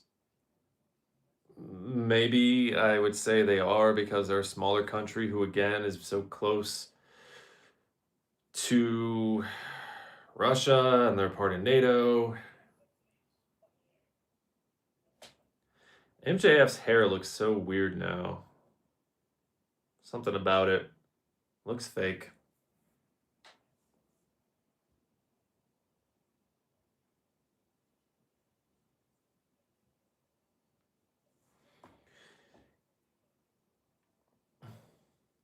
Yeah, and even some people who didn't dodge the draft, like George W. Bush, had a pretty cushy time in the military because of their family or because of their parents.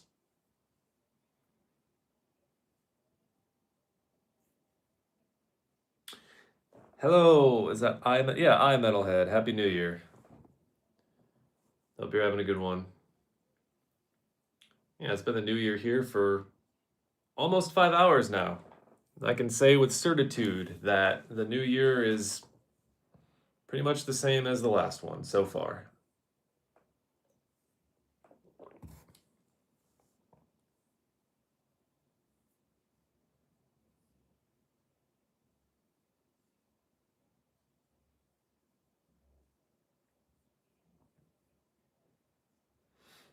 I have no idea how anybody can like viscerally hate Mercedes Monet.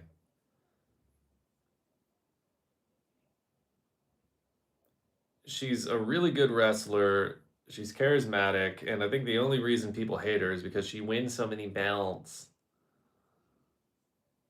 Never mind the fact that what she's doing, getting all those belts, is trying to get those smaller promotions over a little bit while she gets herself over, of course, but it's give and take.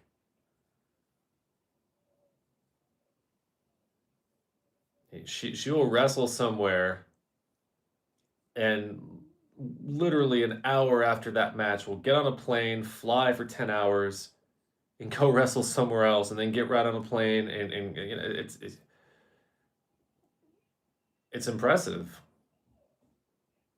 And a lot of these, old-timey wrestling fans, like the Ric Flair fans and whatever, like who love 70s and 80s wrestling, you would think that they would appreciate what Mercedes Moné is doing more because that's what Ric Flair was all about. That's what like the NWA title, you'd wrestle for it in one part of the country one night, and the next you'd be on a plane going somewhere else and wrestling for it another night, 300 nights a year.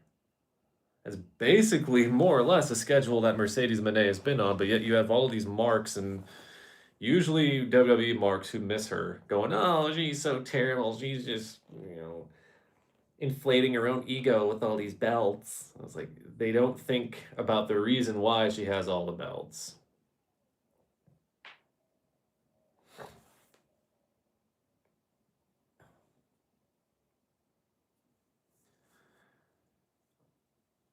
Well, yeah, and if people do think it's cringe, then I suggest they perhaps try a little critical thinking and come to a realization why other people haven't had all these belts. And the biggest reason for that is not a lot of other wrestlers have that kind of work ethic to be traveling that much.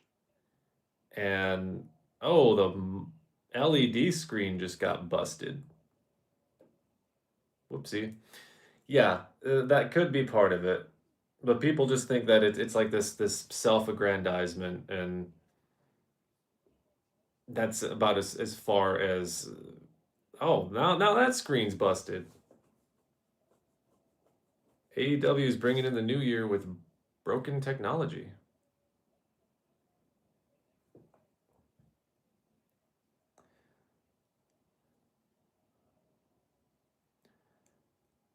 How do you feel about some leftists that hesitate to criticize Russia just because there's such an America bad mindset? I think it's really silly and stupid. What does America being good or bad have to do with what Russia's doing right now, you know? Um,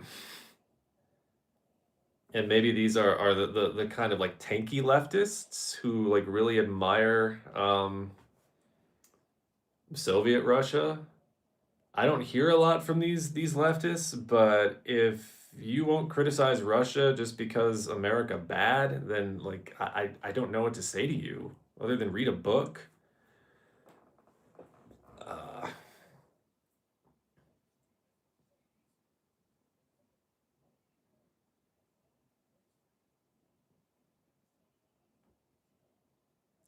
John Moxley versus Shelton Benjamin. That could be a good match. Okay.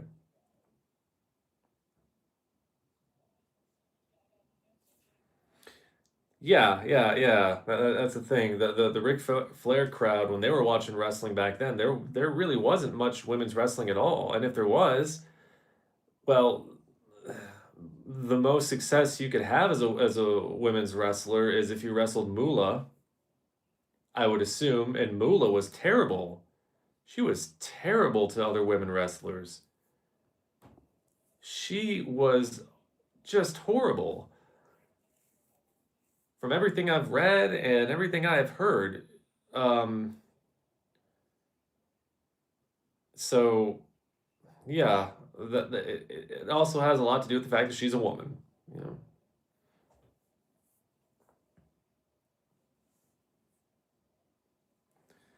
I've heard something along the line of young men fight the battles of bitter old men. Yeah, basically.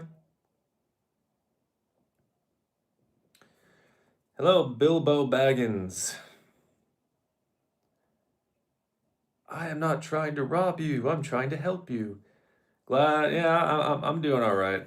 Happy New Year to you. Hope you're doing well too. Tony Storm is great, dude. Tony Storm is she's a great wrestler, and you can't say enough. You just cannot say enough about her promos and these vignettes that she does. She is great. I love Tony Storm. I think she's probably right now my favorite wrestler, just across the board.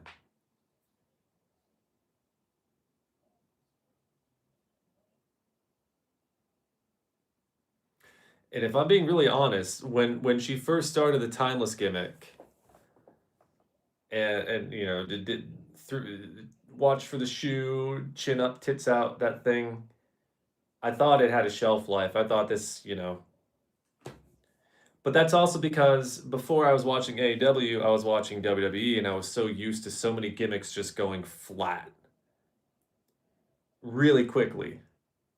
But that's mostly because they were executed poorly by the people who wrote the shit. So it's amazing what can happen when you're in a company where a lot of attention is put on creative and long-term storytelling and whatnot. Hello, Rooster McScratch. God, I remember that name.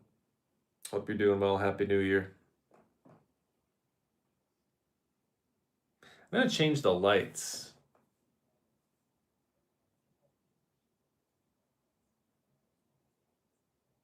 Fireworks at sea. Yeah, good enough.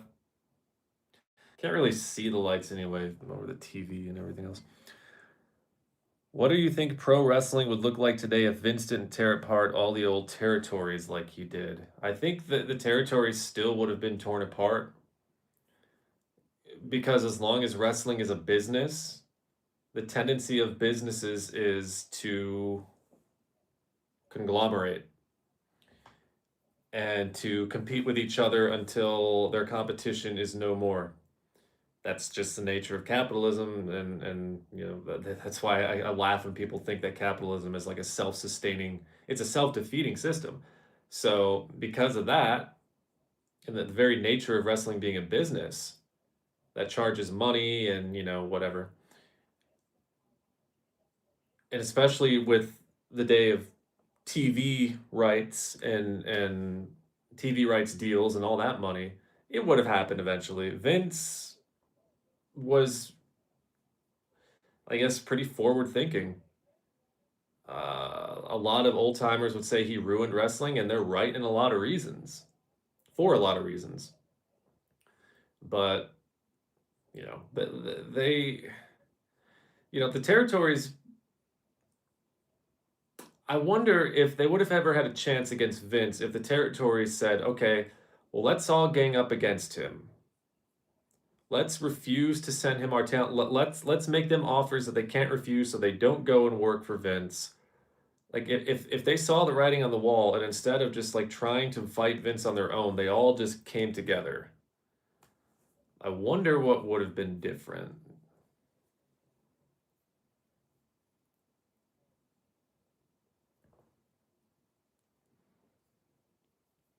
The only long-term stories WWE is concerned with are the Bloodline and Judgment Day. Oh yeah, WWE can't tell stories worth a shit.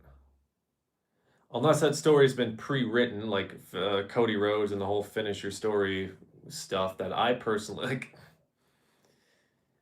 And I'm not even like butthurt about the fact that Cody Rhodes left AEW. Cody Rhodes was boring in AEW. I didn't care for his matches. He's a great wrestler and you know, but he bored me. And when he went to WWE, I wasn't like an AEW fan who was like, "Oh, I hope you fail." And no, I didn't give a shit. I just didn't give a shit.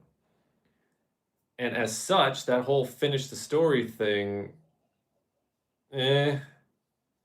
Some of the buildup was pretty entertaining though, with him and The Rock. But I didn't pay much attention to it. I don't pay attention to them in general, except for what I see on like Botchamania or like some wrestling social media that I'm dumb enough to follow.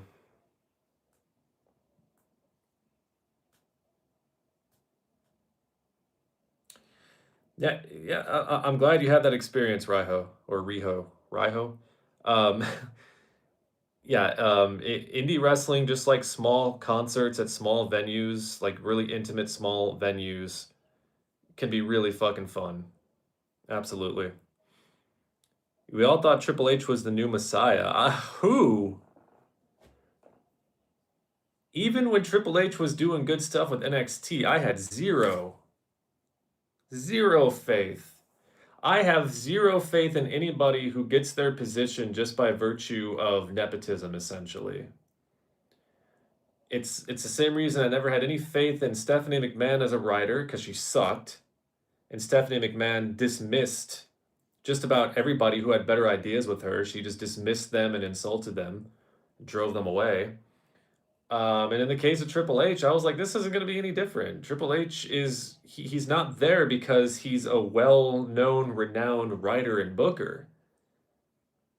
Like people are so surprised that Triple H is doing like all this dumb shit lately when it's like, what do you expect from a guy who his whole career was he had a golden ticket in his hand, whether it was marrying Stephanie or being part of the clique. He was only there at the top because of who he knew. He was there at the top because of, I mean, sure, he worked hard, he was a decent wrestler. I'm not saying he sucked.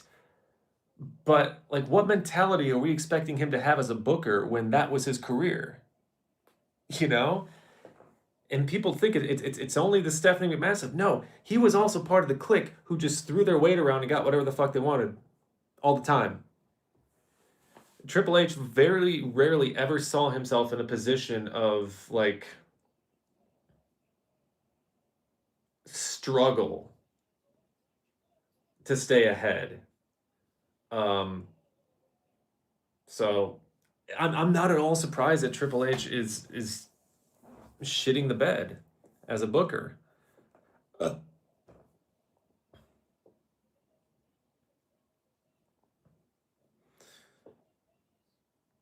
Well, yeah, and people thinking lightly of okay, so maybe I'm like being willfully ignorant of that because I do know that he was kind of, oh my God, right now Mercedes Moné and Willow Nightingale are putting on a wrestling clinic. This is such a good match. I've been yapping through this match, but I've been also paying attention to it. It's such a good match. Willow Nightingale is great. Speaking of Mercedes Moné being great, Willow Nightingale is also great. Yeah, so I do remember, and I do recall that people thought that Triple H was going to be kind of But when I said who thought that, I guess I meant more along the lines of why did they think that? Because I just maybe because at around that time I was already kind of checking out of the WWE machine. I was already kind of like, do I really want to watch this shit anymore? By like 2017, my interest in that product was just.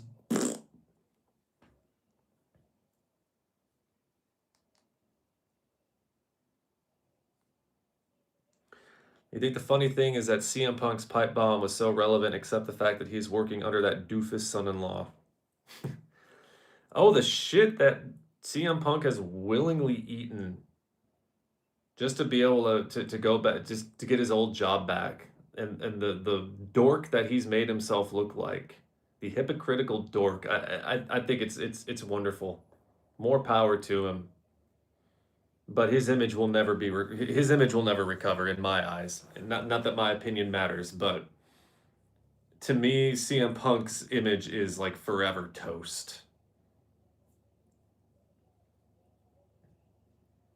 Thanks for the pipe bomb, and thanks for the classic promos in AEW and the great matches with MJF and all these other people. But whatever he does from 2023 until whenever, I don't care.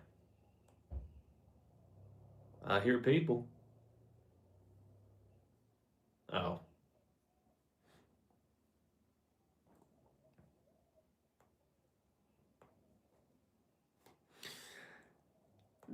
Punk isn't toast in the sense that he will make millions of dollars and he will have a career and people will love him. I don't love him. I started to really question whether or not CM Punk was all that in a bag of chips after the brawl out thing. That was so unprofessional. No matter how pissed off you are or how upset you are at some supposed slight from wrestling journalists, you don't act like a baby like that. If you don't want to say anything, just don't say anything. Go back to the locker room, go home, have a Pepsi, stew on it a little bit, but don't do it publicly like that. And don't, for all the shit people give Tony Khan, like the most shit I'll give Tony Khan is that he didn't do enough to shut him up. Like Tony Khan should have just said, "Okay, no, shut up. This conference is over. We're dealing with a child here. Let's not do this," because CM Punk made him look like such a wiener. Made him look like such a wiener just sitting there and trashing everybody and everything and excusing it on the fact that he's hurt and he works with children. And then the All Out, or was it All In? My God, like whatever the thing was with Jack Perry, where he started a fight with him over some broken fucking glass, and like, yeah. So, and then there was a Saudi Arabia thing, and just all of the things that he's had to. He went from being, like I said earlier, he went from being a man of the people to just being a mark for the WWE. Like that's how I see it. That's how I choose to see it. And this match is so fucking good. I kind of feel bad that I've been yapping throughout it, but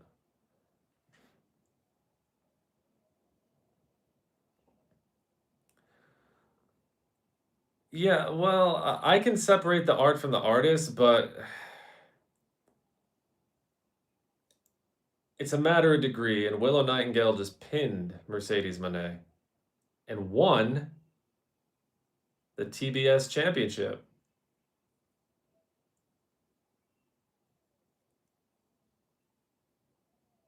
Oh my God. Mercedes Moné is losing them all. That was a hell of a match, too. Again, if you got something against Mercedes Moné, there's not something wrong with her. There's something wrong with you. Good match. Very, very good match. I mean, in the case of CM Punk, I can't separate it because the reasons that I started liking CM Punk are now null and void. It used to be because he was this sort of counterculture, um, anti-business or anti. He did have like this sort of tinge of anti-corporatism to him. And seeing him kiss corporate ass, seeing him kiss TKO ass to like and backtrack on Saudi Arabia the way that he did was like, just take the punk out of your name, dude. There's nothing punk about CM Punk anymore. He's a stooge. He's as much of a stooge for that company as anybody that he called out for being a stooge in that pipe bomb promo. You know? So to me, CM Punk's legacy is a great wrestler who, in the twilight of his career, took a very, very dark turn for money, which is the opposite of what you would expect from a guy like CM Punk, who spent his career going, whining and pissing and moaning about the corporate bullshit around him. In the end, he ended up bending his knee to kiss every corporate ass that he could, including those of the Crown Prince of Saudi Arabia. So, sorry, man. I just,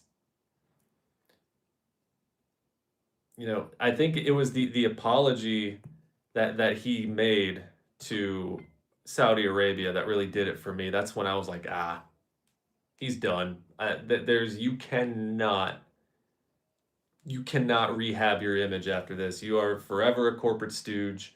And I hope he has a nice career being Triple H's lackey. I really do. He deserves it.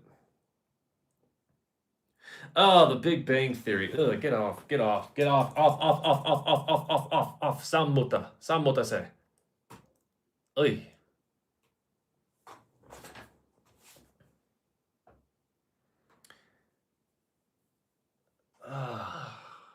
Go away. Get off my TV. I'm stuck. Okay. Son of a bitch.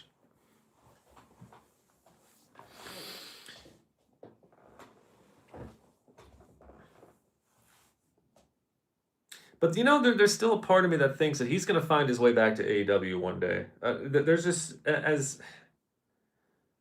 it's just really hard for me to think that somebody could say the kinds of things that he did, but at the same time, the biggest reason he left is no longer there, which is Vince McMahon. But the world of professional wrestling is pretty crazy, So who knows? Who knows?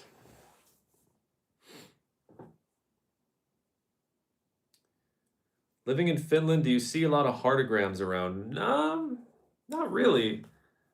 There are plenty of him fans, obviously, but it's not quite as ubiquitous as even I thought it would be. Like I thought that every other person I met would have a heartogram tattoo, but I wager to think that maybe they're even more popular in the States than they are in Finland. Most people I know who were fans of him were fans of him when, like, they're millennials who were fans of him when they were teenagers. What do I think about Jericho coming to WWE? Unsurprising. I think he's another guy that was kind of pushed out because of Vince and because of the creative void that Vince McMahon was. And now that he's gone, it's like, why not? I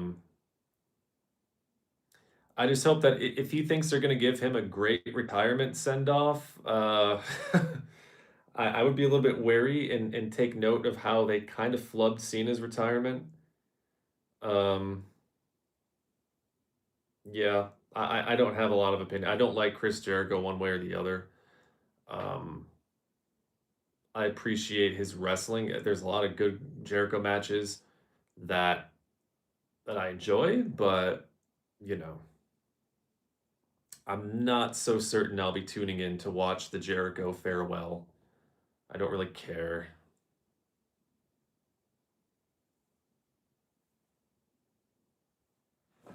I need some water. Give me 1 second. Don't go anywhere. Oh, or go somewhere. I don't know. Maybe Wherever you go, bring me a hamburger.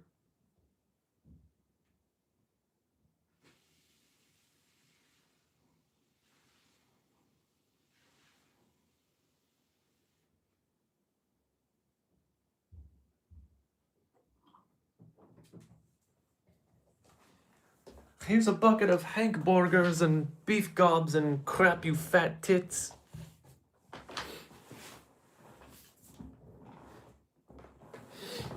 Yeah, the Cena thing was,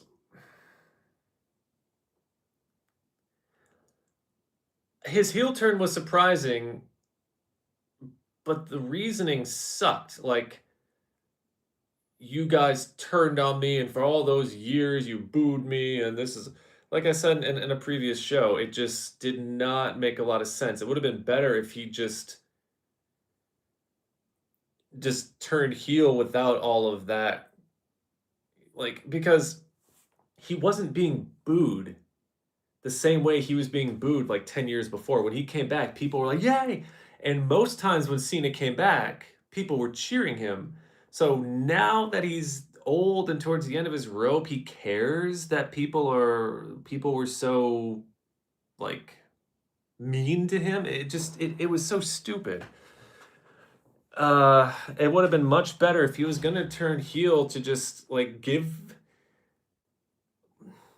I think if he would have come back as the rapper, people would have just cheered him. So maybe he was onto something there. But yeah, when the turn happened, it was like, yeah, and then he cut that first promo, and I'm like, huh? This is an abusive relationship, a toxic relationship with the fans. They're booing you, like, okay, sure.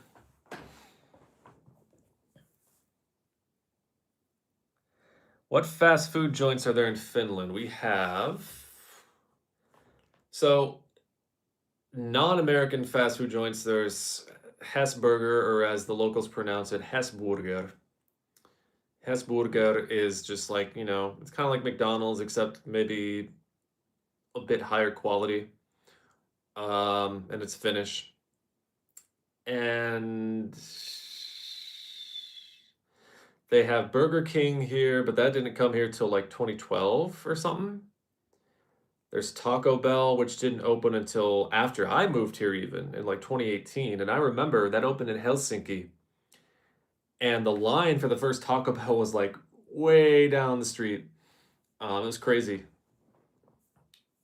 No Taco Bells here though. And then there's McDonald's, of course, Subway, Pizza Hut, not here though. There's a Pizza Hut in Helsinki. KFC.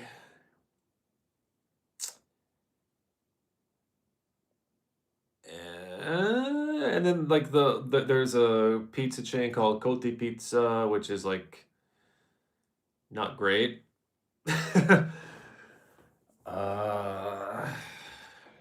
think there's another burger joint that's usually a gas station called like Rolls or something. Something like that. Scan Burger. Um, and then every like a lot of the gas stations here called ABC or ABC.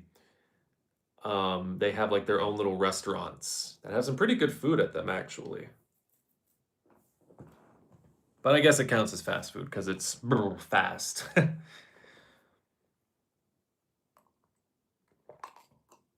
The menu at Taco Bell, actually, the menus at most of the places that you can find in America here are like really small in comparison.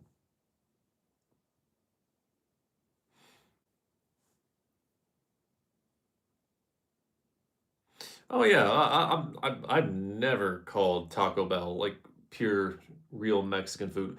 Taco Bell is as much Mexican food as a fart is a turd.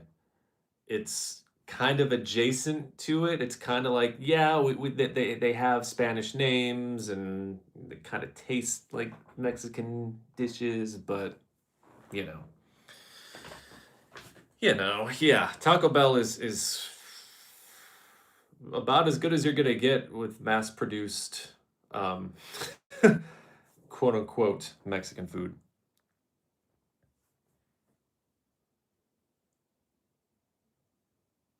So is that what that shit was with Travis Scott? Okay, so that's why he was there for a second and left. But then why the hell was Rock there for just a second and then like vanished? I don't understand that one.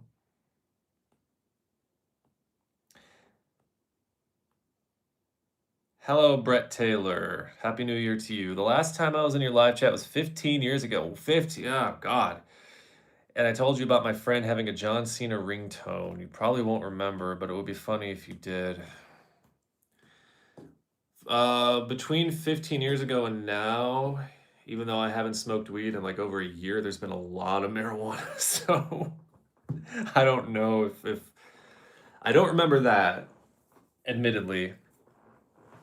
But then again, I also had like a billion live shows. So yeah. Still remember when you called me Nick North Dakota. Yeah, I used to be funny. Yeah, kinda. I remember that being kind of funny.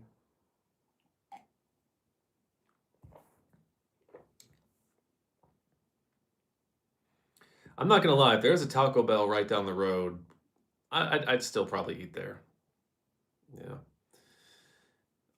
They did put up another like here in the city where I live, they don't have like all the stuff that they have in Helsinki or like the much bigger cities. There's a Burger King here, and there's McDonald's and a Subway, and then a bunch of local places.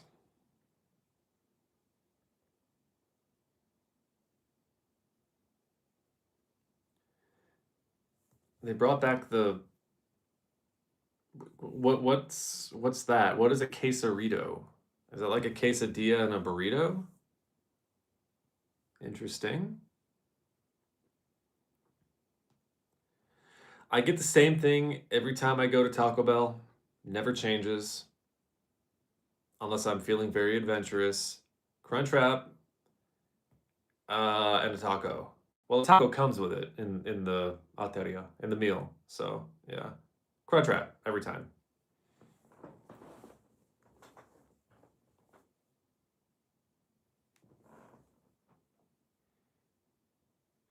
Yeah, that the Cena prank call thing. I'm sure if I were to go back and like really study it, I could probably see like a more accepting tone towards Cena coming from that. Yeah, that was. I probably watched that like 4 times, like back to back when I first heard it because it was so funny.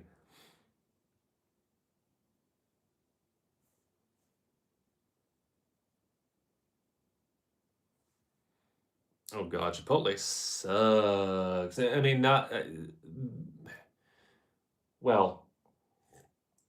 It sucks because the prices, from what I hear, keep going up, and the quality doesn't really go anywhere. And also, Chipotle kind of started this minimalism that we see in a lot of other fast food joints now, in fast casual and fast food places. They kind of made it okay to completely sterilize the style of all the dining rooms and the outer signage and everything on these buildings. It basically just turned them all into like bricks, rectangles, cubes rather.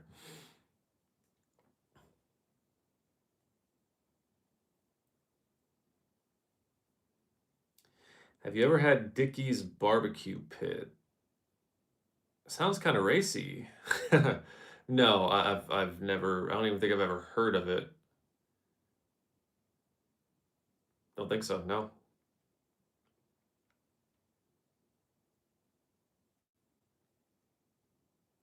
Delia's tamales. I lived in this apartment complex in Texas, and this older couple from Mexico would go around selling tamales, and oh, they were so good. They were so good.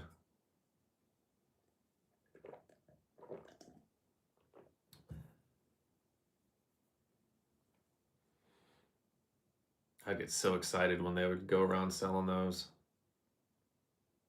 That was real Mexican food. We're going to talk about real Mexican food. Have I ever been to Canada? Yeah. I lived in Michigan for like 25 years of my life, so I can't get comfortable in this chair at all. I will not miss this chair. Um, yeah, so the first time I ever went to Canada, I think I was 6 or 7. We went to Niagara Falls through, like, we drove through Ontario and then went to Niagara Falls through Canada to Buffalo. Um, and then I went again to Windsor sometime after that through the Windsor Tunnel. Uh, Sault Ste. Marie to Quamanon Falls. We ended up going to Canada through there. Um, I've only ever been to Ontario. I've never been anywhere else in Canada. I've always heard that Calgary is nice. I've heard that Vancouver is nice. And by pictures, when I was a kid, we had this in our textbook. I think it was like, I forget which class it was, but I'm pretty sure it was 5th grade. And we had this textbook, and it was about Canada. At least a chapter was about Canada, and it had this picture from the inside of a mall in Calgary. I think it was Calgary. And this mall had like a giant fucking water park inside of it. And I was like, that is the coolest thing I've ever seen in my life. But it's also something that I would have absolutely expected from America, to have a giant fucking shopping mall with a water park inside of it. Maybe it was I don't know if it was Calgary or Edmonton. But yeah, I've been to Canada quite a few times, but not in a long time. Canada, even though I grew up just across where either the lake or wherever I was across the border, it always felt like such a different place because I'd go there and then and everything would be in like you'd have, how in the US you have things that are in English and then you look at the package and it's also in Spanish. Well, there it was English and French, like right up front.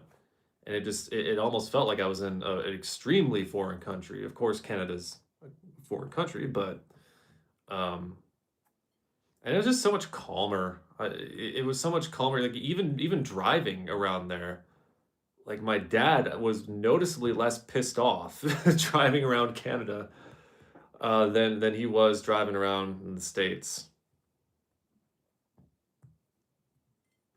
Okay, so it's Edmonton. Yeah, it wasn't Calgary. All right. All I know about Calgary is what I've learned from Bret Hart in his book, basically.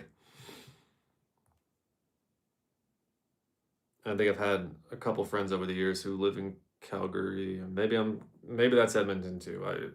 My geography is like shit. I've never been to California. I almost went to California. My ex was from California. Um, but no, I have not personally been there. I'd really love to.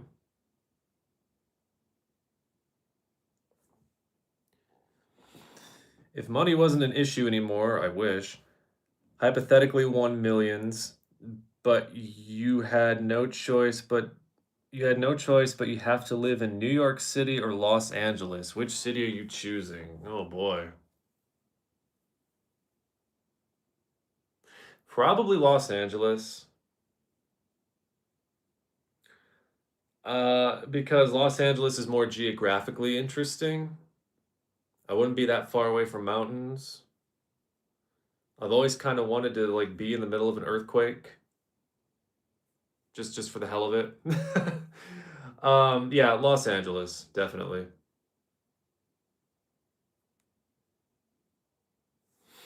No, the furthest west I've been in the US is Texas, actually.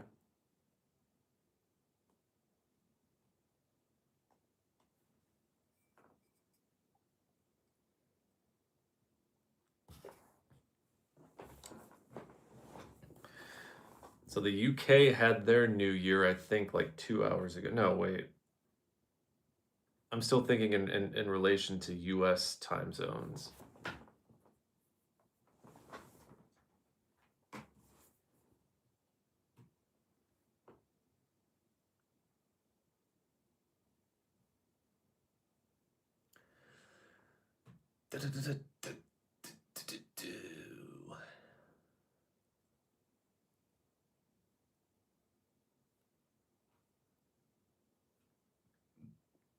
I just looked at YouTube and my recommendations are basically all tornado video,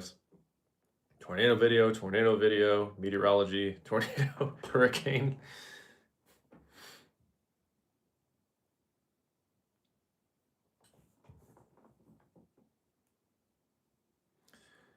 Yeah, I think LA would be just generally, and also the climate. I wouldn't have to really deal that much with winter anymore. Um, I'm not really big on sunshine, but I will tell you this much. Having endured 8 Finnish winters now, this is my 8th. Technically my 8th because I was also in Finland in 2017 when I was visiting my now ex.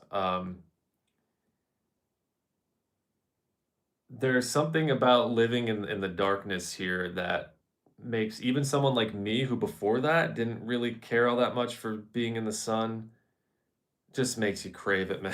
It's oh my God. We're at that point in the year where the sun is up for like 3 hours, if that. Um,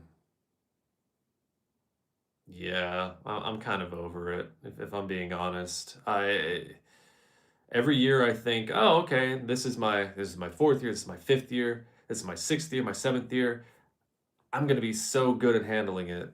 The sun being gone, you know. And in the summertime, it's the exact opposite. The sun is like always up, but you still get like twilight, of course. You still get like dusk.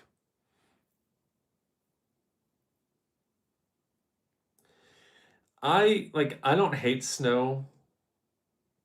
Um, I've lived in snow for like all but 3 years of my life. I've lived in climates where snow is a thing. Texas, even in Texas, 2 years there when the winters were a little bit snowy, but I kind of could live without it. um, the winter of 2023 here was brutal. I saw more snow in that 1 year than I had seen in the States in a span of like 7 years. You could put 7 years together of any time I lived in the States, and it still would not have touched that winter. My God. I think there was like at one point close to 3 feet of snow on the ground, and it was -40 for like a week straight. Um, so it's not that I can't, but I still went outside and did stuff, and so it's not that I can't handle it. It's just I'm kind of tired of it, just a little bit.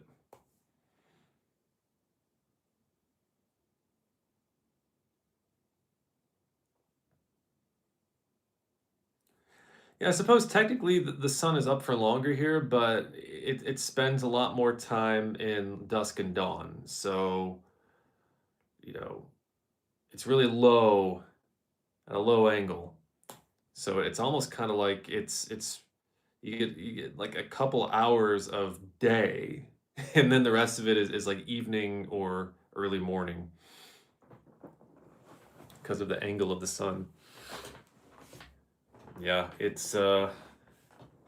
has taken a toll. It has definitely taken a toll, and people deal with it in many ways. A lot of people drink, I guess. That's just like a very winter pastime. Some people will bathe in those sun lamps that they got. I used to have an alarm clock that woke me up not with sound, but with light. So it would emit a light slowly, um, kind of like in line with what the sunrise would be in a summer day. um, or like a mid latitude or like yeah, like a more mid latitude place. Yeah, I thought that was pretty cool. I don't have it anymore. I don't know. I actually don't remember what happened to that clock. This is the first time I've thought about it in forever.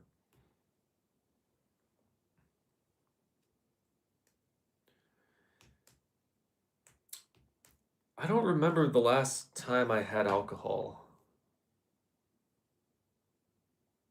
It had to have been over. Like at this point, it's been over a year for sure. I don't miss it. I've never been a drinking person. Never saw the real benefit to it. Never saw the fun in it. I was never able to justify the hangover and the sickness and the vertigo and all that stuff just for like a few hours of feeling, like, yeah, you get a few hours of feeling, and then a lot of hours the next morning of feeling like dog shit. So I know some people have problems with it and they can't help it. I've lived around my share of those people and it's unfortunate, but like, I consider myself fortunate that I can't stand alcohol. I can't stand what it does to people. Um, well, I'm very glad to hear that you were able to sober up. That's really cool. Um, and I understand like the disease aspect of alcoholism and addiction. Like I don't look down on those people just because they're addicted. Um, I don't think anybody chooses to want to do such things to their bodies and their minds, especially their minds. Nobody wants to be out of control of their mind. So people who are addicted to alcohol, like I'm not one of those people who's like, oh, you choose to do that to yourself. Nobody chooses to do that to themselves. Nobody chooses to pump themselves full of any substance that just makes them miserable. Um, at least on a daily basis. Like but just from like the standpoint of how it tastes, how it smells, what it makes people do, the way it makes me feel, you know, I don't mind if someone around me is drinking as long as they're not doing it to the point that it's making them obnoxiously stupid. And then I got to get the fuck away. It used to be I couldn't even be around the smell of it because it just pissed me off. But, I consider like when I hear about people struggling with alcohol addiction and when I see somebody here because there's plenty of people with drinking problems here, but that's also the thing because people here will drink a lot and they'll deny that they have a problem. They'll just say, well, I'm a Finn, I'm supposed to, and they're half joking and maybe like a quarter joking. They'll say, well, I'm a Finn, this is just our culture. But really what they have is a drinking problem that's slowly like eating them, and they don't get help for it, and it's been really sad to live around if I'm being honest, because you can really see it in someone's face. It's yeah,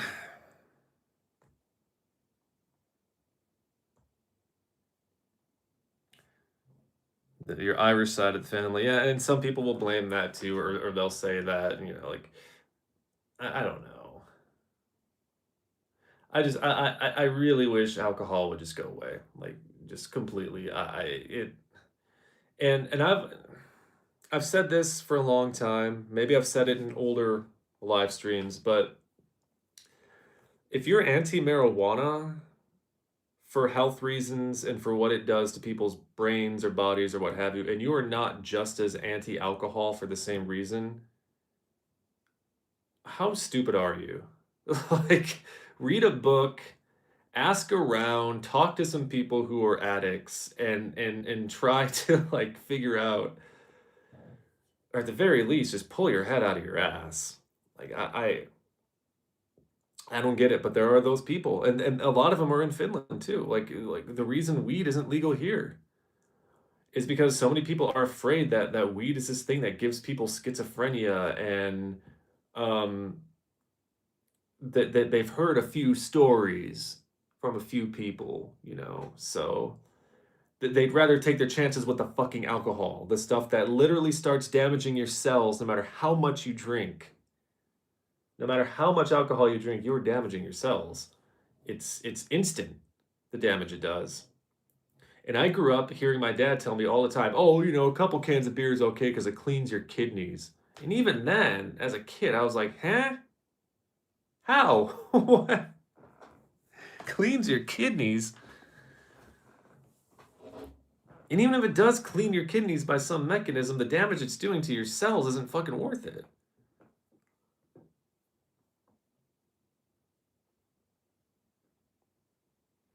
Oh yeah, I've been dependent on weed, absolutely, for like 3 years. Like when it's strange to me that I moved to a country where weed isn't technically legal, but I had my biggest problem with weed living here. Um, for like 3 years, man, it was terrible. I I couldn't exist without it in my system. Basically, it wasn't an addiction. It's like if I stopped having it, I wouldn't like physically shake or seize. I didn't feel like I needed it, but I did feel like it was a crutch. Absolutely. It was, and that's a conversation that people need to have because when you do the do when you do have the alcohol versus weed consumption debate, people will say, "Oh, well, one's addictive and one is not," and they can both be crutches. They can both be used as excuses for things. They can both get out of hand. They can both be done too much, taken to excess, and that's really what counts. So just because one isn't like physically addictive doesn't make it a whole lot better, but I will say that I've seen some really crazy things from drunk people in my life. I have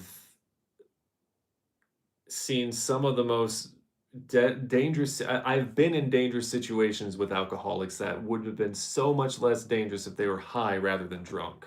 I'll put it that way. I will never put weed on the same level as alcohol. Not never. Even though they can both be used to excess. Only one of them has a proven track record of destroying families, torching relationships, nuking bodies, and just leading to an overall bad time, and that's booze.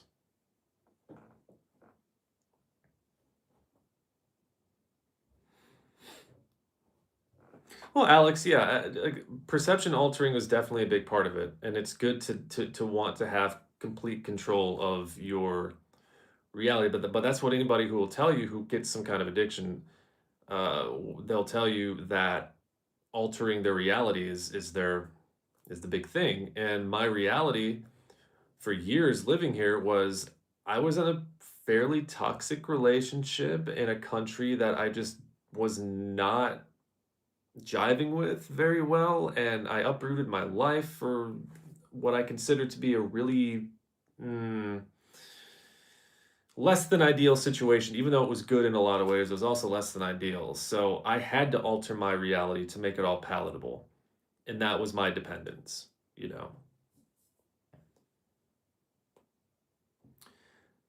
have I ever been crossfaded? Yeah, I have. Unfortunately, it's probably never again. I definitely will never be drunk again, but crossfading is, yeah, it's a different kind of beast. Yeah.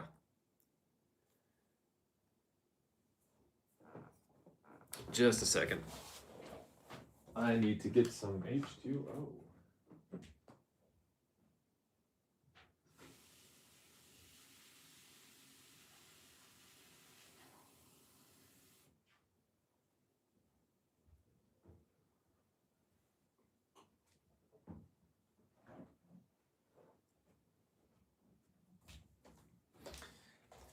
By the way, anybody who wants to learn more about anthropology as it pertains to why we are the way we are today as humans and whether or not any of the shit that's happening is our nature or not. This book is very good. And it's called The Dawn of Everything, A New History of Humanity. And yes, my bookmark is toilet paper. Because I was reading this on the toilet and I left my other bookmark, which is a playing card, somewhere. And I don't want to dog ear the pages. This is a book from the library and I don't want to be an asshole. Unlike all of the other people who dog eared all of these pages, so I just ripped a square of bog roll off and, but this is a really good book. I would suggest it to anybody who wants to learn more about the human condition and to be able to have arguments against these people who say that greed is just human nature and what we're meant to be mired in, because it's not human nature to be this way. Great book. I'm about a quarter of the way through it. Thoughts on the government maintaining a monopoly on alcohol?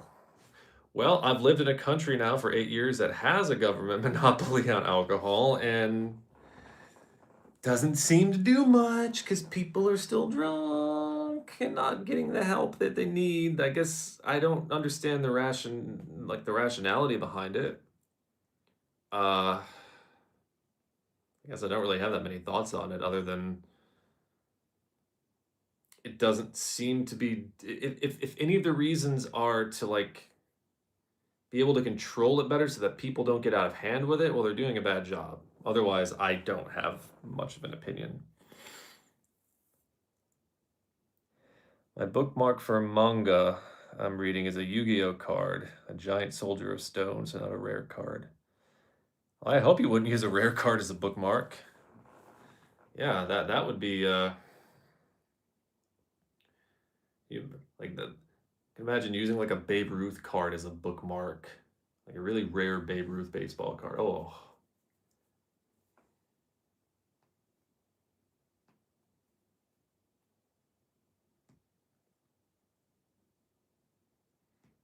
Yeah, admittedly, I don't really know much about why some places have a government monopoly on liquor stores or the sale of liquor and others don't. At least that's kind of changing slowly because one of the new laws this horrible new government here in Finland enacted was that now regular grocery stores can sell stronger booze. It used to be that you could only buy a certain ABV at Alko, the strong stuff at Alko, and Alko is like the state-run liquor monopoly here. But now you can buy like wines and shit that are like of a higher, which is just a great idea for a country that's got such a drinking problem, man. Just a great. And this same government is also talking about opening up home delivery.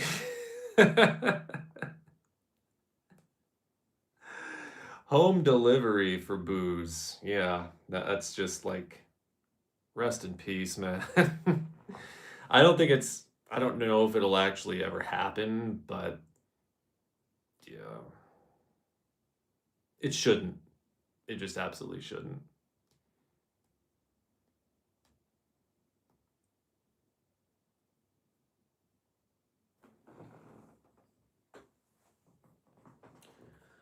Let's check the news. I'm sure some awesome things have been happening.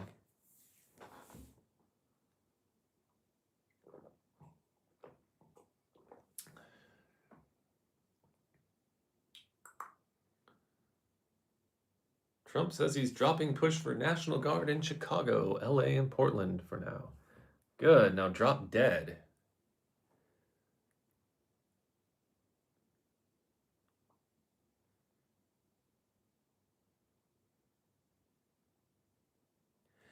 Oh, yay! And Michigan got into a bowl game and they lost that even.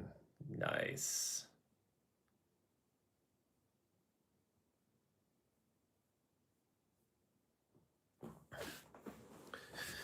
The main rationale is mostly to keep drinking safer, raise public money, and avoid overconsumption, making profits for the private sector. Okay. Yeah. So as long as they're putting that money to a good use, then why not? And honestly, if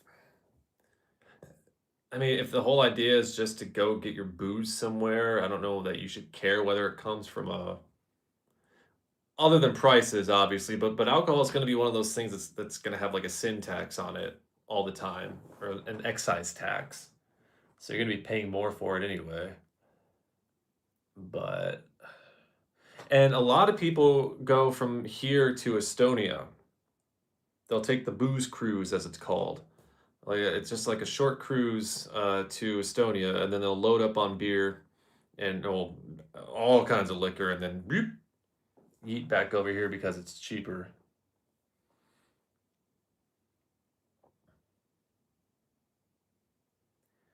Betty Boop and Blondie enter the public domain.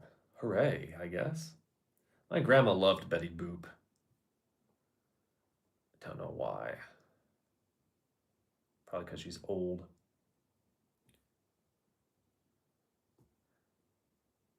Helicopter spins rapidly to the ground after mid-air crash. Oh, I gotta see this.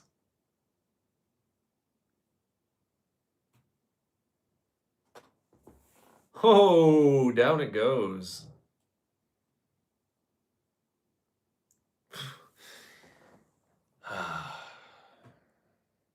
Well, I got my dose of bad news for today. Or news tragedy porn.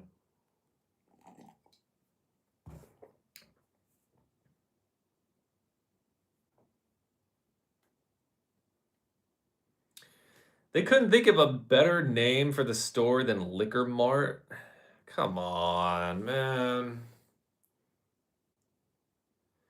Why didn't they name it like Bunghole Liquors or something like that? Like, I think they could have done better than Liquor Mart. Even here, there's Alco, which is also kind of lazy naming, I guess. Liquor Mart. That's kind of like corn brand corn. Like you go to the store and it's just like a white can with a picture of corn on it. Yeah, cannabis is legal in Canada. Stop rubbing it in. The thing is, even though I had like a bit of a dependence on weed, I would still, if I had it in front of me right now, I'd be all over it. It's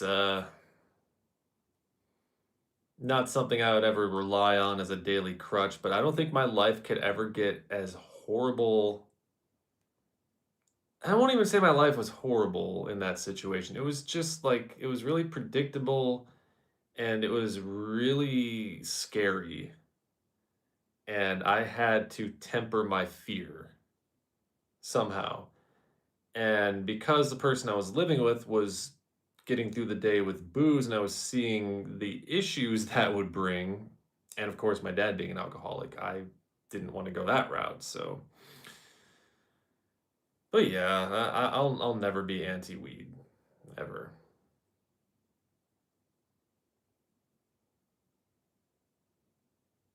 I think I'm too much of a hippie to ever turn against my beloved flower.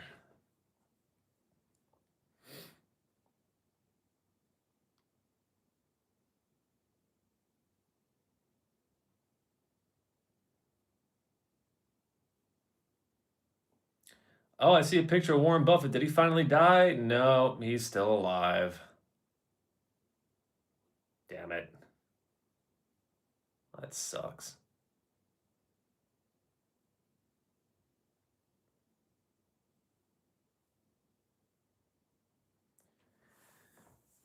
Steelers quarterback Aaron Rodgers believes he'll have options if he chooses to play again in 2026. Yeah, another concussion to rattle that peanut in his head that he calls a brain. What a weird guy.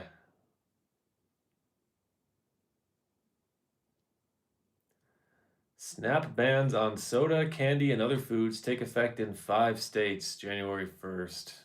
What a bunch of crap that is.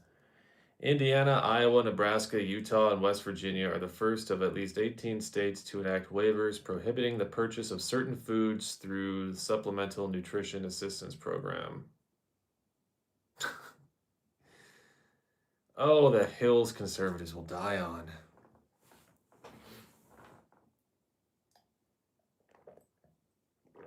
Totally okay with your country funding a genocide, but you don't want your country funding poor people having soda. Ugh. Ridiculous. You're living in a really weird time. You're okay with your country using your tax dollars to subsidize billionaires and their pet projects, but oh no, a poor person's eating cake on food stamps. Oh, what an embarrassing people. I gotta tell you. What an embarrassing people.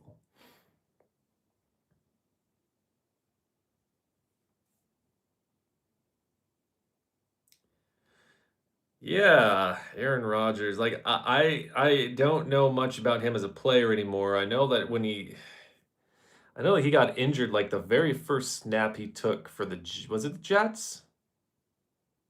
That was at least pretty interesting. But like he's this I've seen some of his interviews where he talks about conspiracies and anti-vax bullshit and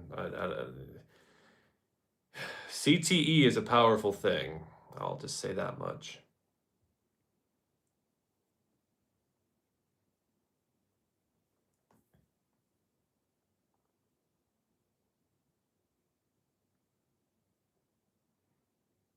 The snap unhealthy food thing is going to fuck over people in food deserts so bad. Yeah, probably, but this is kind of what conservatives want.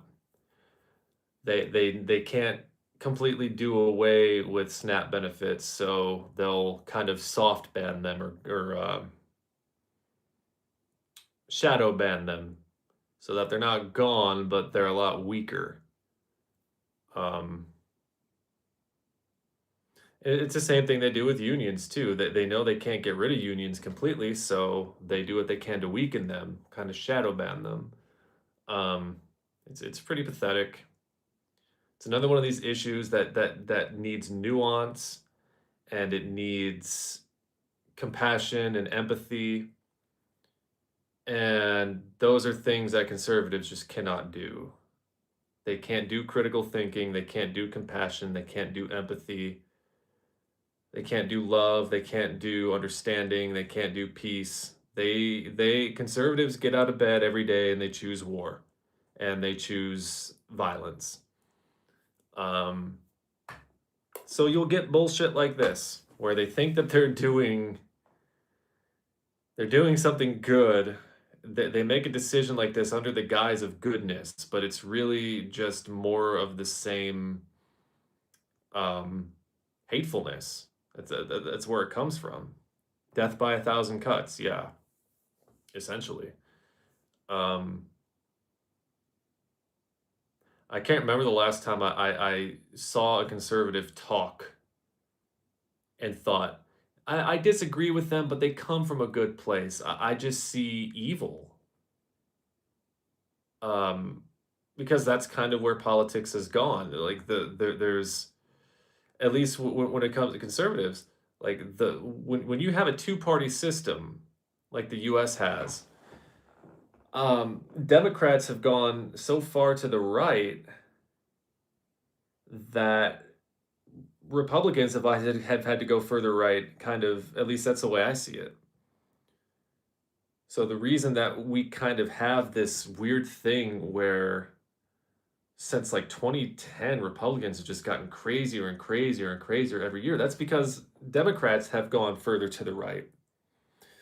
So in order to not look like those crazy Democrats, Republicans go further to the right, and it takes them to things like this, and it takes them towards charlatans and empathy voids like Donald Trump and Ron DeSantis and Lindsey Graham and just all of these really unhinged fucking lunatics who don't care about anybody or anything. And if they had their way, like all poor people would just be in a mass grave at the moment.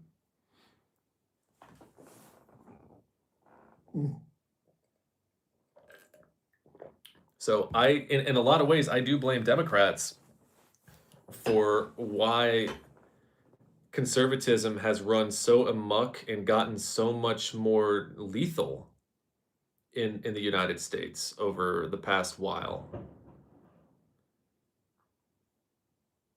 Wow, somebody doesn't understand the law. You're not supposed to light off fireworks. That's the first firework I've heard past 2 a.m. And it was like right outside my fucking window. Was that a firework?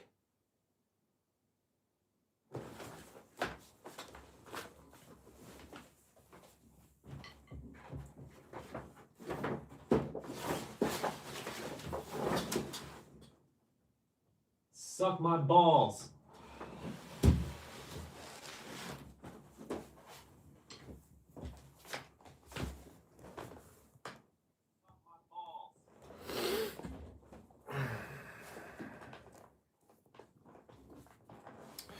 Huh?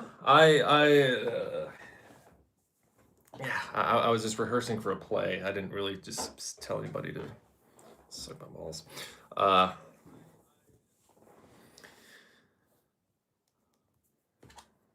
way I see it, the GOP realized that with moderate candidates like Romney or McCain, they're winning the white vote but losing the presidency. They tried something different.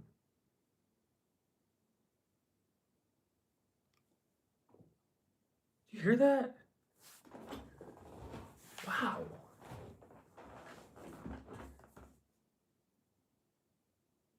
Maybe Russia's finally invading. Anyway,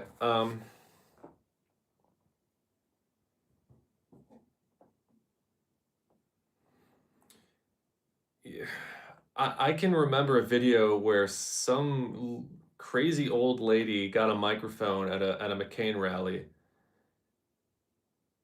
and was calling Barack Obama like a terrorist and a Kenyan Muslim and Mitt Romney in a very tactful manner dismissed what she was saying and said he's a good man who we just happen to have fundamental disagreements with, or we just happen to disagree fundamentally on how to run a country. And how foreign that concept seems in like this day and age. That was 2008. And it's not like it was eons ago. It was 2008.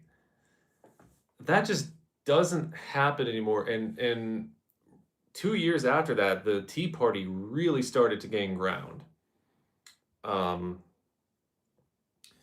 the Tea Party, the small government lobby really started to get like Michelle Bachmann and I don't know, I almost said Mitt Romney, not Mitt Romney. Mitt Romney was never a part of that whole thing.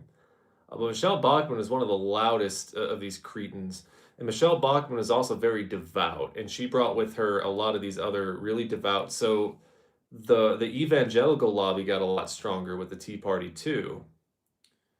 And I mean, of course, the evangelical lobby has always had a big voice in American politics, obviously, but they started to really crack down on their hatred of the poor, and they started to ramp up their rhetoric against immigrants, and they ramped up their rhetoric for corporations, and then no big surprise, the overturn of Citizens United soon after.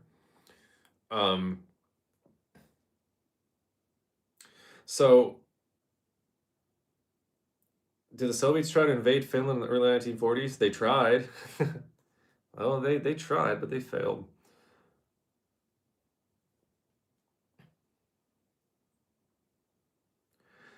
Uh, when you use the word virtue signal, I wonder what you mean.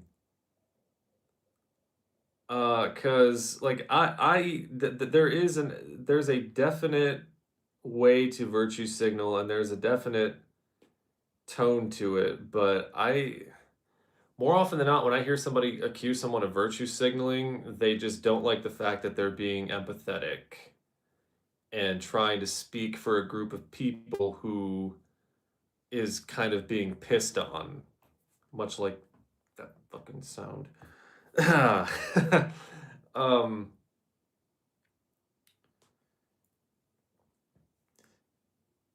in the right wing yelling, I mean so like the left wing just virtue signals and the right wing yelling the loudest about how tough and hard.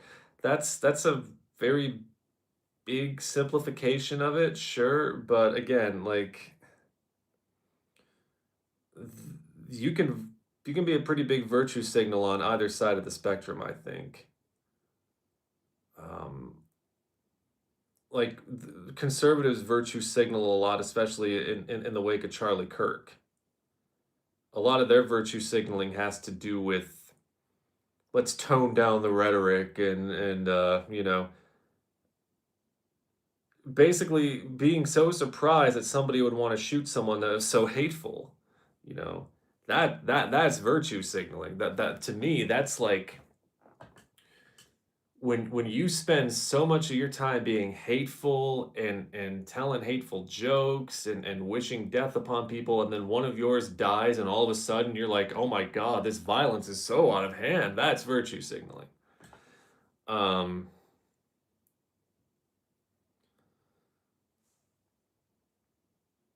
you know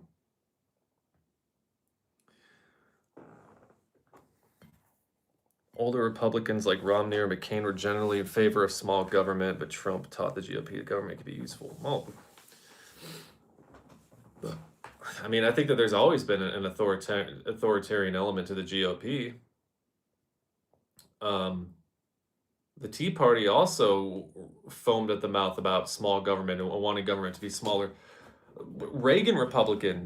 Reagan ran on getting the government off of people's backs and minimizing I mean, there was some guy in the Tea Party who said that he just wanted to I forget who it was that said it, but he's like he just wanted to take government and shrink it to the size to where he could drown it in a bathtub.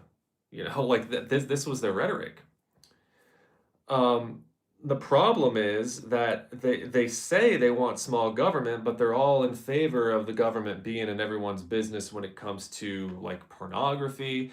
They don't care if the government is in people's business when it comes to the LGBTQ community.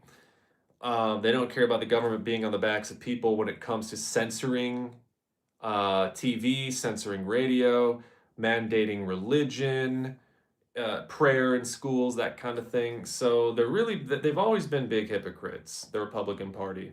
Anybody who wants small government but believes in that kind of shit are hypocrites. Very much. So it's never that Republicans have never been authoritarian. They've always been like you've got to be you've got to carry a certain amount of authoritarianism with you when you want to police people's lives that badly. And the Republican Party has always been about that. Um, as far as the left constantly saying how inclusive they are, just seems like fake empathy. Someone's got to have the fucking empathy somewhere on the spectrum, you know? So there obviously, there's corporate empathy where you only care about people on the margins of society if it's profitable, if it makes you money, if you can brand it and put it on a sticker or put it on a t-shirt or put it on like a give a day to it for your company so you can get people to buy more of your shit. Sure. mm, But of all the things someone could brag about, is it really so bad to brag as much as you can about the fact that you're inclusive? Is that really a bad thing? I don't think so. Um, One of the reasons that Democrats are losing so much ground or have been losing so much ground is, and this is more of a human problem than a politics problem, I think.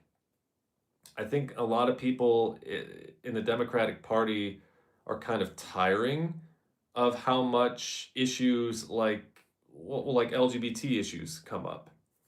Um, they're kind of tired of that, but again, that's more of a lacking empathy problem, which is also very, very prominent in the Democratic Party. Don't get me wrong. The Democratic Party is in a lot of ways no better than the Republican Party. And a lot of their care for people on the margins is performative. Um, but there are people who believe that the Democratic Party has lost as much ground as they have over the years because they care too much about like transgender issues, for example. And I think that's a human problem. Um, and one of the big reasons why I hate the two-party system in the US, and you know, it will come to a point probably where Democrats just take that stuff completely out of their, and it makes no sense. Um, it makes sense from a political standpoint, but it makes no sense from an empathy standpoint. Um, we're going to get to a point in the US where fake empathy is going to be way more prominent. And I'll put it this way,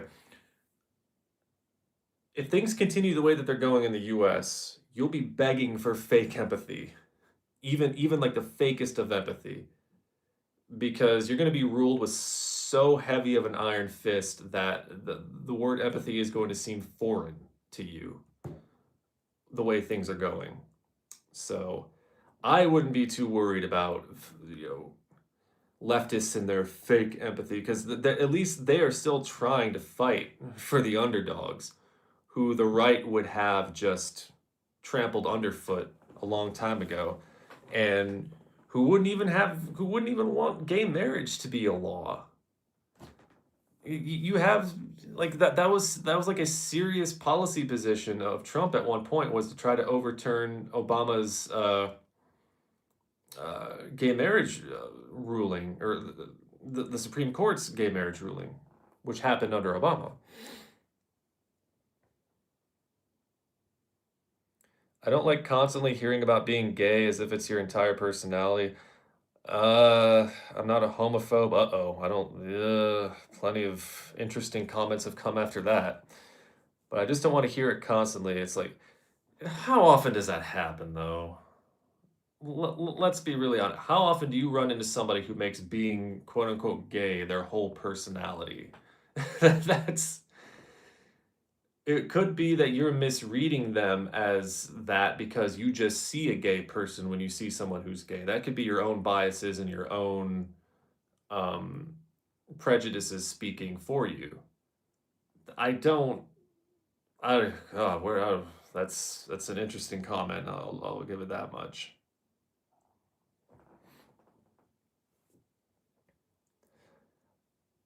On the funny note, Cyrax.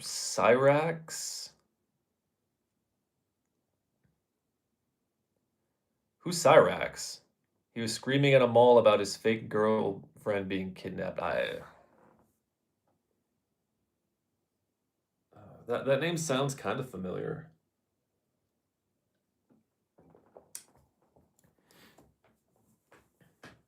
I know someone who thinks it's virtue signaling to wash your hands after only a number one. Oh boy.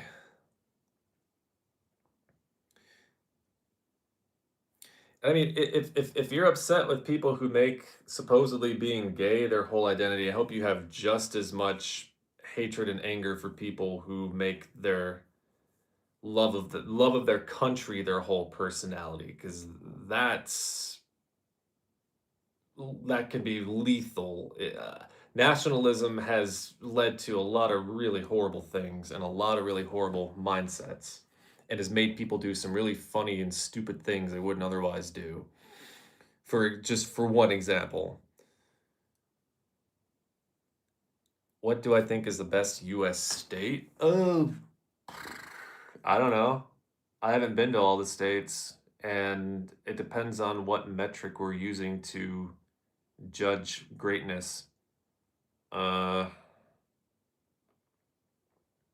States that I would like to see someday, eventually. Well, like I said earlier, California, Washington State would be cool too. Um,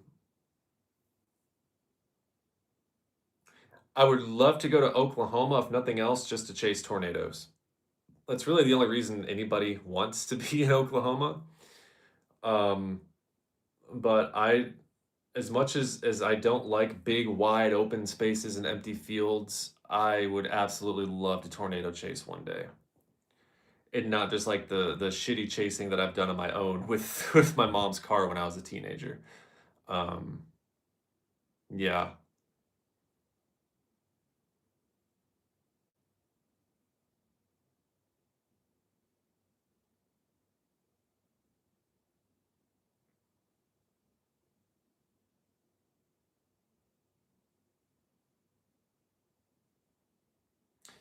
Massachusetts.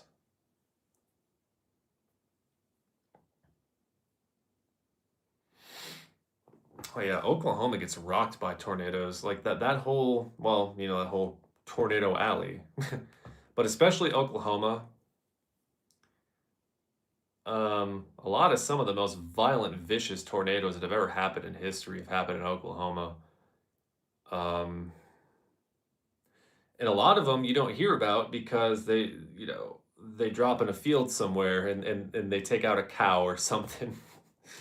um, I'm fucking fascinated by tornadoes. I've most of the videos I watch on YouTube these days, there's this channel called Convective Chronicles, and this guy just goes like so in depth about in depth into like the science and the meteorology behind tornadoes. And there's another guy who does it on hail, Cameron Nixon.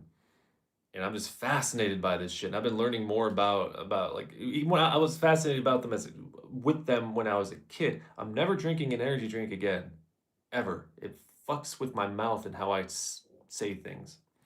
Um, but when I was a kid, I wasn't learning about like what causes them, the deeper philosophy behind storm chasing and whatnot. But now I'm like really locked in.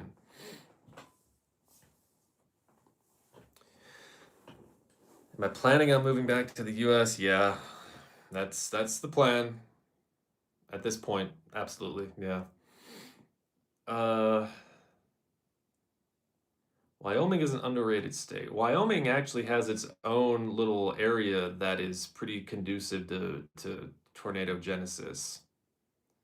I'll need to. I can't remember the name. Oh, I just searched it the other day.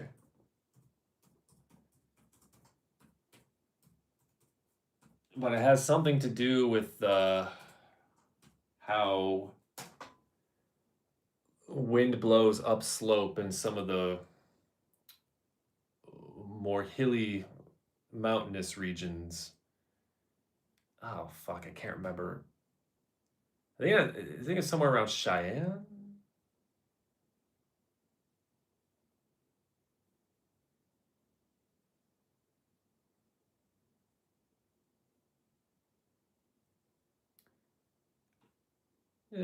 I'll be damned if I could ever remember what it was called.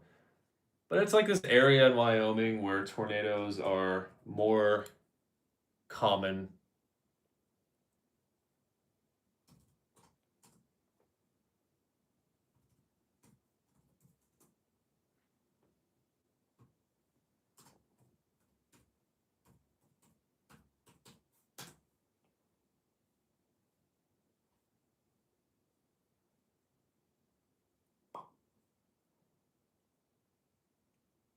Ah, shit. I knew I should have written it down.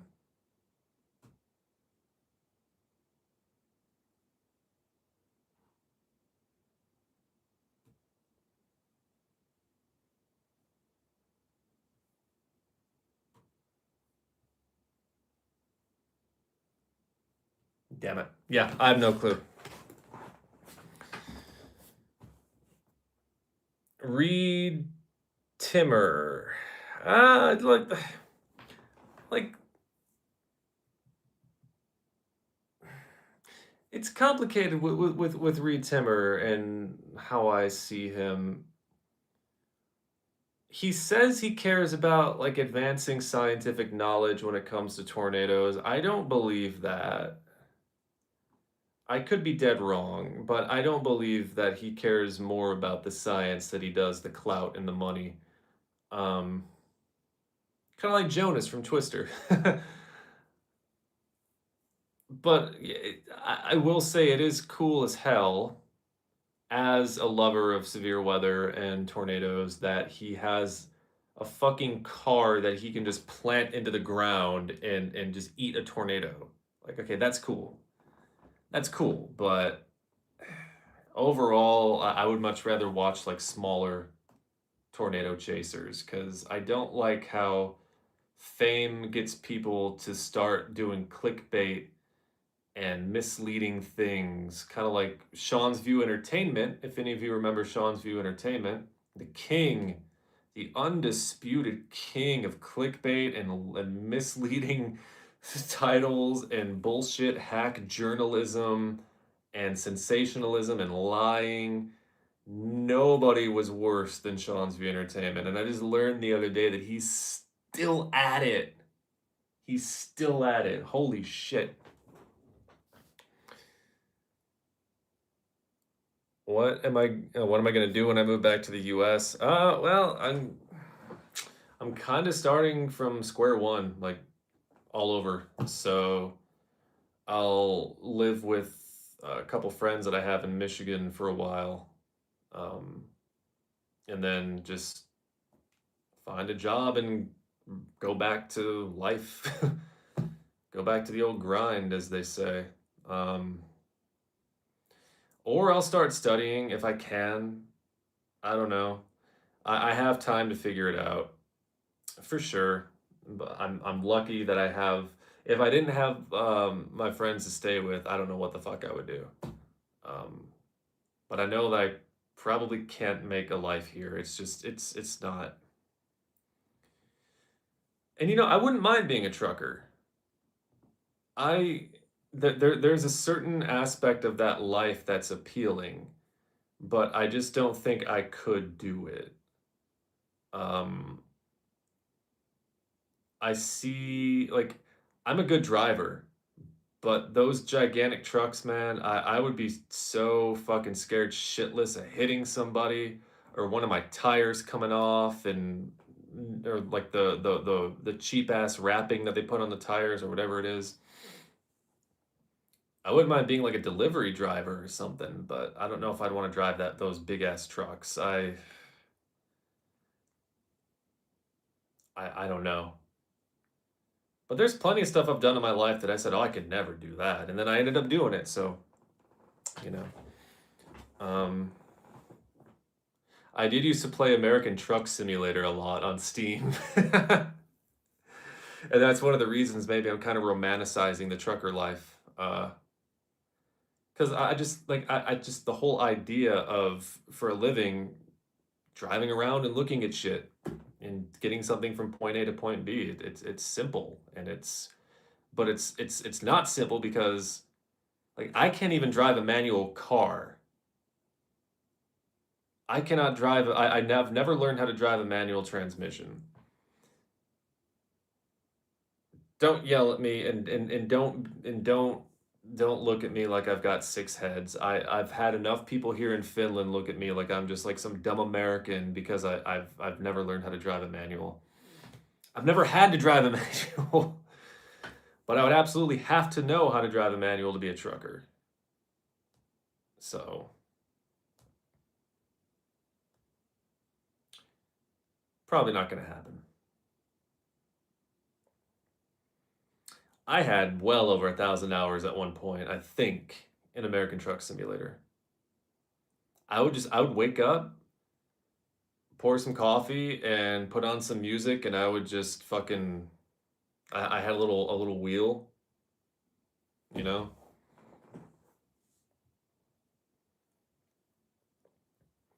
What European country would I want to live in outside Finland?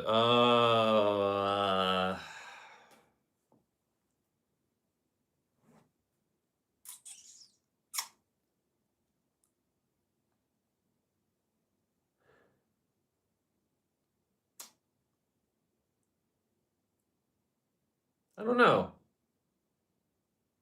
Canada, probably, because I wouldn't have to struggle to learn a foreign language and like integrate. Because I'm already pretty familiar with Canadian culture and I speak English, so part of what's made it so hard to integrate here, let's turn my TV off. Part of what's made integration so difficult here is the learning of the language. Um, there are people or employers who will refuse to look, even like take a look at your resume if they see that you're not fluent in Finnish or that you're an immigrant. And that's not just like some cooked up shit. That's a reality.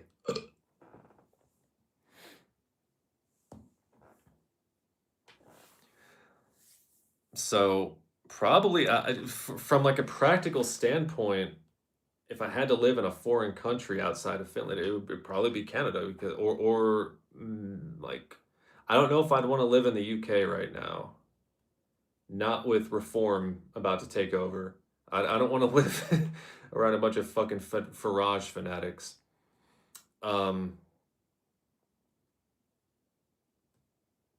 yeah, probably Canada.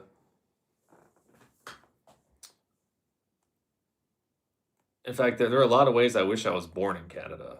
Like when I was a kid, whenever the US and Canada were playing in something, I always rooted for Canada, for example.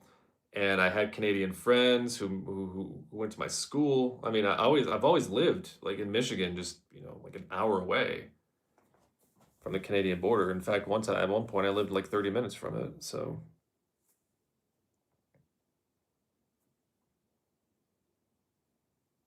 there's another fucking firework. I hope you all wake up with cauterized buttholes. Not you, not you, those people.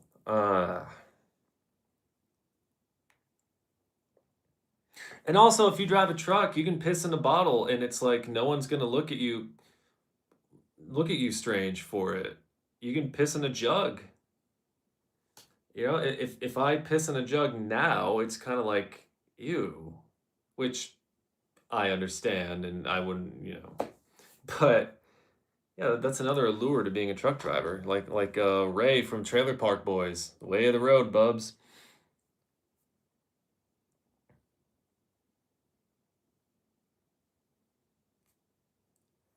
Are you talking about your driver's test or your CDL driver's test?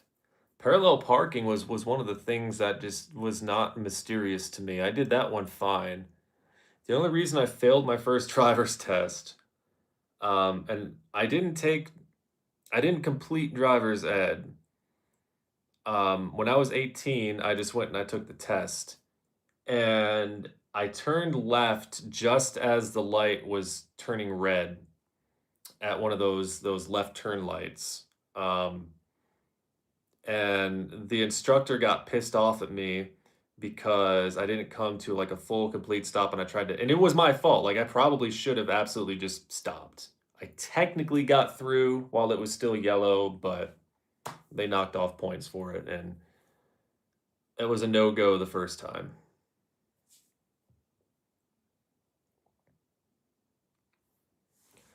Was Finland what you thought it was gonna be and do you regret moving there? Hold that thought. I'm gonna get water and then I'll answer that.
Just a second.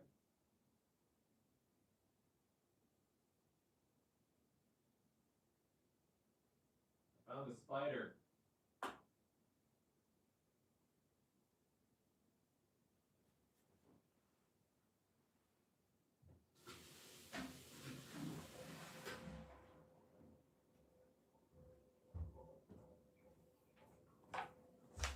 A big ass spider crawling around in my bathroom, man. About that big. Holy shit. Was Finland what I thought it was gonna be, and do I regret moving here? No, I don't regret coming to Finland. I I regret the reasons I came here, I think, but even then, like, how useful is regret? It doesn't accomplish much. Regret is kind of wasted energy to me. Like, you did something and you wish you didn't do it. And that leads to guilt and that leads to shame. And I ain't got time for that. Like, guilt and shame put me in a pretty deep depression at least twice in my life. And I'm not going back there. So I choose to see it more as I made a decision, it didn't work out, and that's life. You know, I I think that I came here for the wrong reasons. I definitely thought that by now things would have been different. Like I wouldn't be in the position where I'd have to be thinking about going back to the States. But it just didn't work out, you know? Uh, I hate to sound really boring and diplomatic about it, but it's a hell of a lot better than sitting here and just beating myself up over putting myself in such horrible positions. Um, yeah. As far as what was the other question? Was it what I thought it was going to be? More or less, yeah. Only maybe I didn't quite understand just how when I was told all the time how reserved Finns are. Maybe I didn't let myself believe just how reserved they are. And I always just took that as like, oh, cool. I'm reserved. I'm shy. This is cool. I'm gonna be my people. Come here, yay. But when you find yourself in a position where you're like reaching out and you know you want to be more social and you want to you know have more community, yeah, then you really start to learn how bad it can be. A lot of foreigners here will tell you that it's really hard to have a social life. And if I've learned anything about myself over this past year, if I'm to take one lesson out of 2025, it is that I'm not nearly as isolated and as much of a hermit as I thought that I was. I am a social creature and I need socialization in my life. It's just, and it's not even a bad thing to admit. Admitting that is admitting that you're human, essentially. Um, but I always thought that I was just this. I mean, I am an introvert, but I'm also an extrovert. I'm not, I don't exist. Hardly anything within my brain exists on like a binary. Like it's not either this or that all the time. Sometimes it's something different, or sometimes it's both, or sometimes it's a smorgasbord of different things, you know? Like I hate binary thinking. So when it comes to what I thought I was, I forced myself into the category of I'm a big introvert because I don't have a lot of social energy. But whatever it is, what we have, whether it's omnivert, ambivert, dookievert, whatever the hell you want to call it, I'm just somebody who most of the time would prefer to, relax with a video game with a couple of people or by myself. But very rarely do I want to be by myself for an extended period of time. Because I've been by myself now for an extended period of time in a country that is very quiet, which is good, but also very cold and very distant and um, very uncaring in a lot of ways. And it's not fun. It's just not. and I am not handling it very well, apparently. Although I'm at this point in my life mentally, I'm doing quite well. Um, this summer was a completely different story. This summer is where I hit rock bottom mentally, and I had to get help, and I got help, and that's kind of where I realized that I probably can't be here for much longer if I want to stay alive, if I want to have any hope for any kind of future. Um, this when you find yourself alone in Finland and you're an immigrant, it kind of sucks the life out of you, and it I've had to try very hard to not let it sour my view on Finland as a whole because it's not the country's fault. I moved here. There are 5.5 million people who live here who did just fine or who do just fine. But for a lot of immigrants, for a lot of people who come here without family, um, it's rough, especially in the winter. So, um, UTF vert. Yeah, I'm a UTF vert. But yeah, it was everything I thought it would be in terms of people are very shy and you hear from somebody once and like there's a lot that I can say about the social aspect. Um, but a lot of what changed things was the fact that I would say a pretty radically different kind of government took over. Um,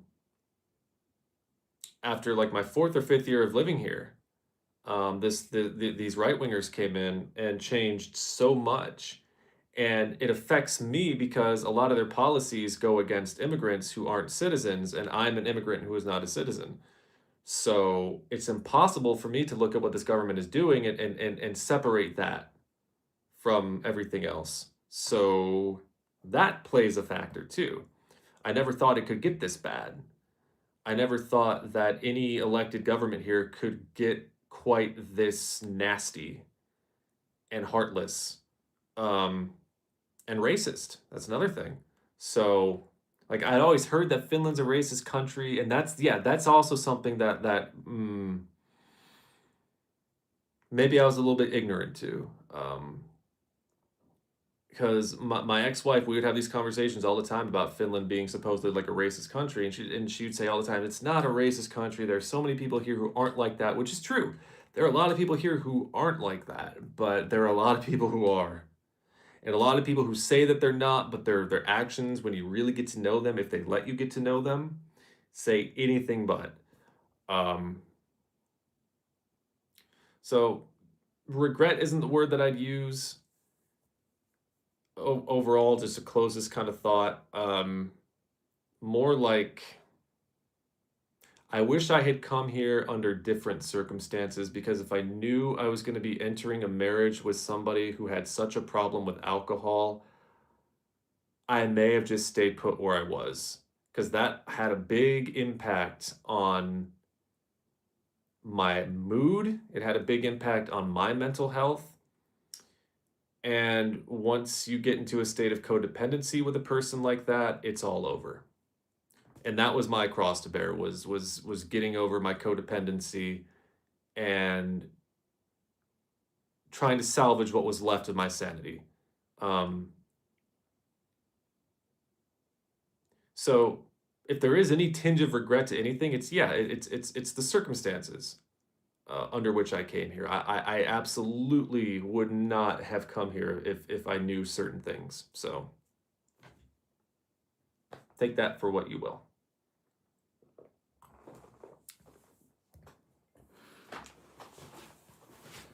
You moved from your hometown to the capital to live with your wife, stepkid, and now a bio kid. I love them, but I miss having you. Yeah, well, it's not the same, but it's you understand kind of the idea of uprooting a certain way of living to take on another one, and in the process losing connection with things. For me, like I don't have a connection to the US. Like I have friends there, but I don't have like this. I've never been a big family person. I've always felt like the black sheep in my family. Um, I've never been proud of being American. I've never cared about American pride or nationalism. So like my ties to the US are really just, I have people who live there who I love and consider friends, but and choice members of my family, very very few. But I've also moved so much. When I was a kid, we moved like all the fucking time. I moved around Michigan at least 12 times, and then we moved to Texas, and then back from Texas to Michigan, and I've just been, on the move quite a lot. I haven't had roots. Um, so that made it easy to come to Finland, admittedly, but eh, if I'd known certain things, I probably would have been like, no, especially because I grew up in a household with an alcoholic father, and plenty of members of my family were alcoholics, and living with them was a nightmare, and I basically relived all of that. All over again in my adult years, and all the more reason why I'll never under fucking stand why alcohol isn't put on the same level as cocaine or something like it's anyway.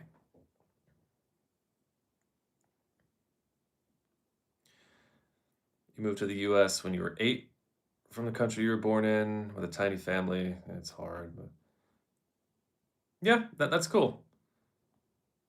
It's good to hear that you were able to network, and um, it's not easy at all to go from the place that you call home to go like hell, even like Nick said, even going within the same state. Um,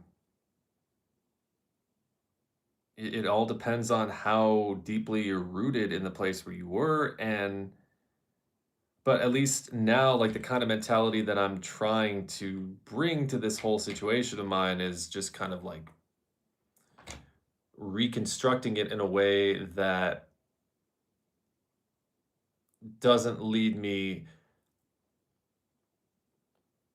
down that path where I'm regretting everything like so heavily. Like, oh, I regret this, and I like because you get in this kind of circular way of thinking that just leads nowhere good.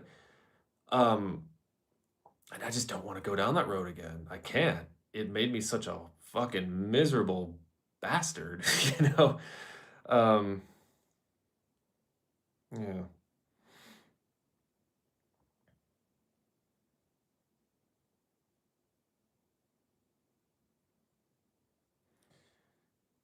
People there are extremely ableist if you're autistic and shit. They'll bully and mock you. Yeah. It's kind of that way here too. Um, I lived for a brief amount of time, for a couple years actually. I lived out in Western Finland, and there was this autistic kid. Well, no, he's an adult. He's an autistic adult. And he would, for absolutely free, in his spare time, he would clean up around the town, around the village. It was a village basically. And one of the places that he spent a lot of time cleaning was the church, because local kids would go to the church, and they would just leave beer cans and shit, and just trash the churchyard, and then they drive their shitty Volvos around, and like really loudly and really arrogantly. So he would go and he'd clean that shit up. Those kids would come back, and they'd pelt him with rocks. And this made like local news in like the local Facebook group. They're just pelting the kid with rocks, chasing him around, calling him the R word, and they knew he was autistic, and they knew they could take advantage of him. And nobody did a thing about it. The parents were just like, kids will be kids. Kids will be kids. That's what they said every single time when the kids burned down when they're throwing people's mailboxes in the river, when they burned down the gazebo outside of the city, whatever they were calling their little gathering place. This was a Swedish speaking part of Finland, by the way, if that means anything. Um, they would just they would bend the village to their will, and there were adults who were like ringleading these, just some of the creepiest fucking adults you'd ever see in your life, by the way. And they would all just say every single time an adult would come in there, like, "Oh, kids will be kids," and they did the same thing about the autistic guy being bullied. His brother had to like come to the village and basically threaten to kick everyone's ass. Like he was so pissed off. Like I talked to his brother on Facebook a couple times. He was so nice, and he was just at the end of his rope because nobody was doing anything about this shit. Because the attitude, and I would say this would probably be the attitude in a lot of places here, and in a lot of places in the world, is that um, this is just kids expressing themselves. They don't care about the fact that an autistic man who in his spare time for nothing is cleaning up the messes that your little bastard kids are making. Um, it was all really eye opening, and one of the many examples of how I don't like having any illusions of a country like this being like progressive in terms of how they deal with race or ability or things like that. It's just it's funny. I didn't have such illusions, but maybe, maybe I did. Maybe I was a little naive enough to think that things were a little bit more forward leaning here in that regard. And I think a lot of that had to do with my ex-wife. She was, to her credit, she was very rose-colored glasses about a lot of the problems in her own country, and she got me believing a lot of it. Not all of it, but a lot of it. And yeah, it was sad. It was really sad to hear. And they eventually finally came together at some meeting, uh, and gave the kids who were doing the bullying a talking to. And I haven't lived there in some years now, and I can only assume it's probably gotten worse.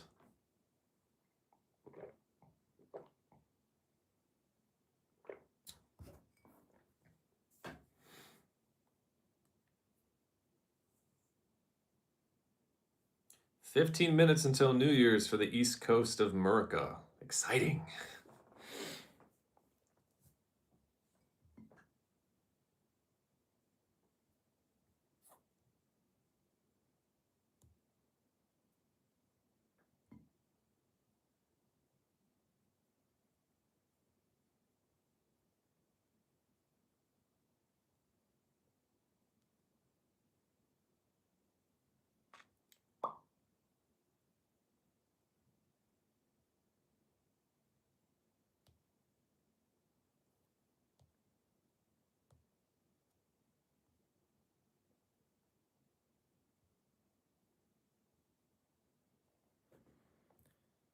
What's the worst place I've lived in the US?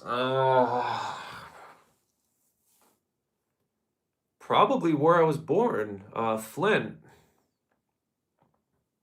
I can't think of anywhere I lived in like Texas was pretty bad, but I can't say it was Flint bad. Flint was, oh boy, scary. Um, a lot of times it was pretty scary. Like when I was growing up in Flint in the 90s, we didn't have like the lead water issue. That didn't come until like 2013, 2014, something like that. But it was violent. It was crime infested. It was kind of forgotten by the powers that be that took industry out of Flint and led to so many problems coming to Flint in subsequent years. When GM and Buick, or when all the when the auto industry tanked and started leaving Flint, Flint was just, that was game over for Flint. from what I heard from my dad and other people who lived in Flint long before that shit happened, before Buick City got demolished and became a big hole in the ground or whatever. Um, Flint was a pretty okay place to live, and it wasn't so bad. But it's fuck. Yeah, I just remember in like 2013, 2014, I didn't live in Flint, but I lived close enough to Flint where I had to like go there for appointments and shit. And I just, every time I'd go through there, I would be like, I would see it with eyes that had only seen it before with kids' eyes when I was younger. And I grew up in some of those same streets, and looking at them today, it was sad. Um, like the entire block where I grew up as a kid, like it just completely turned into like a little drug village. Basically, it was, and you'd hear like I would pay attention to the police scanner on Facebook. There was this group that used to post like stuff from the local police scanner, and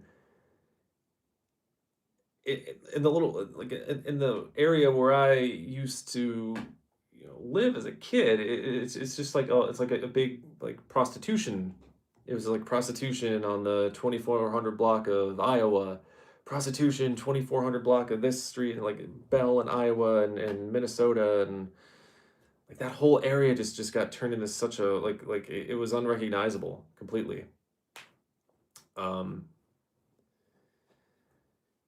I mean, Flint has growing up, I went to a school that took us on a lot of cool field trips to like the planet. There's a planetarium that we went to. There's a cultural center with a lot of cool plays and a museum. Culturally, it was a pretty diverse and it was a fun place to grow up.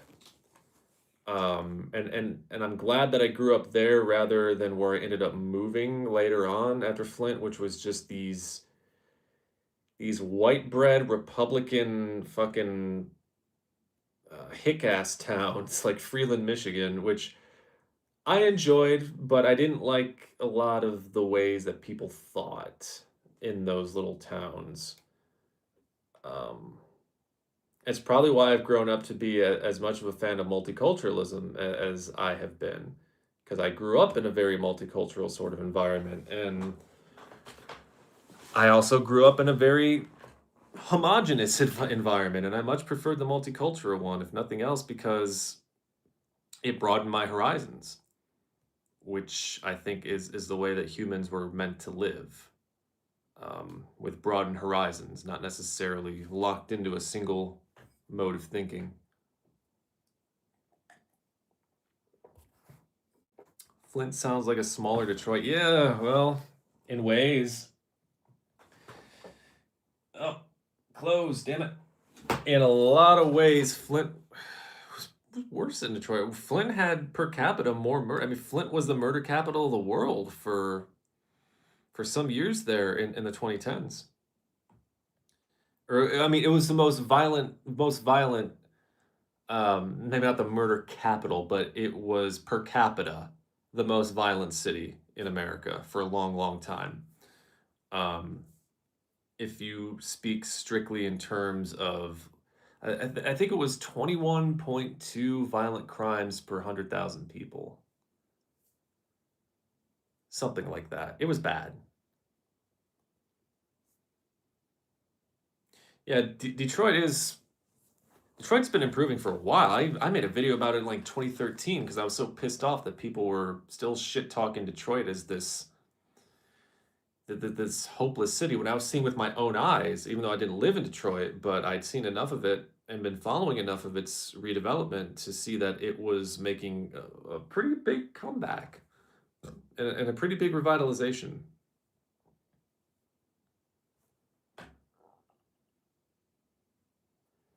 If you do come back to the US, I can't wait to hear your thoughts on as mound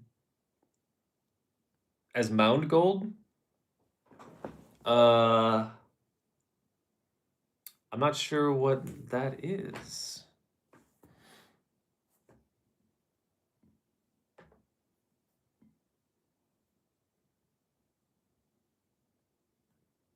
Can somebody enlighten me as to what Asmongold is? Maybe I'll do a Google. Oh, as a YouTuber, Asmongold.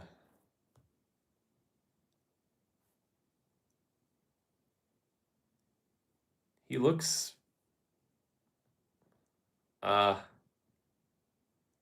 familiar.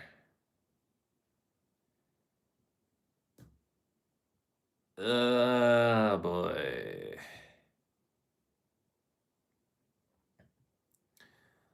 So he's a gaming streamer turned political commentator. Oh, well, okay.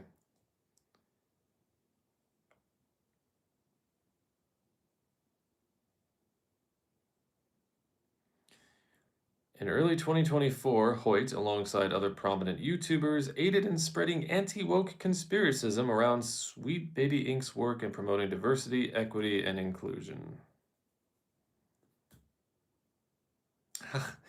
I'll never fucking...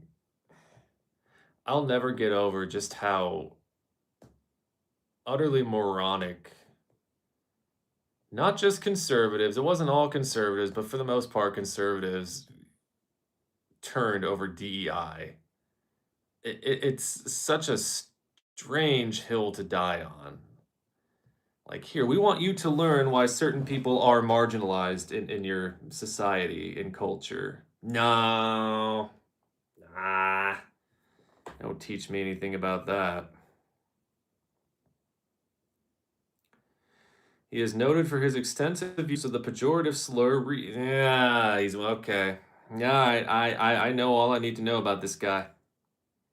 No wonder he looks like such an idiot. You know, people aren't gonna like hearing this. But conservatives tend to have a look about them. Hold on, I know I'm not the prettiest. I mean, look at me. Look at me. I'm not the prettiest fucking thing in the world. I get this. I'm acutely aware of this. Do I care? No. But they tend to have a look. These ultra conservative losers, they tend to have a look about their eyes are really close together. They kind of look like rats. I mean, just look at Mar-a-Lago face. Look at Mar-a-Lago face. Look at what these human beings will willfully do to themselves just to stay a part of this culture aesthetically, just to stay a part of this cult. Fuck the word. No, it's not a culture, it's a cult. Look at what they do to themselves. The lip filler and the shit that they do to their skin. And did you see the Vanity Fair piece with the pictures of these people? It's like they have a look. The ugliness from within leeches to the outside, and it's something I used to say like as a metaphor, but it's becoming so true. These people, and I look at this Asmongold guy, and he just looks like a typical scumbag. You know, I got the feeling when I saw him, when I looked into his dead, soulless fucking eyes, that I was looking at a conservative. Good lord. They have these people have a look. So yeah, that's Asmongold. Great. I don't even need to live in the US to make a comment on this guy. Fuck him.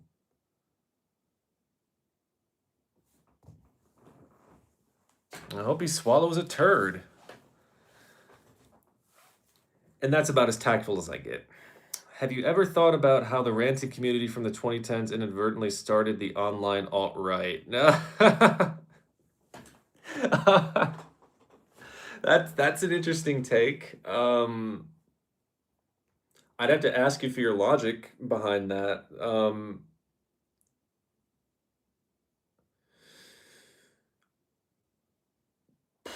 Yeah, I will ask you for your that's exactly what I'll ask. By the way, 3 minutes until New Year's on the East Coast. Yay, hurrah.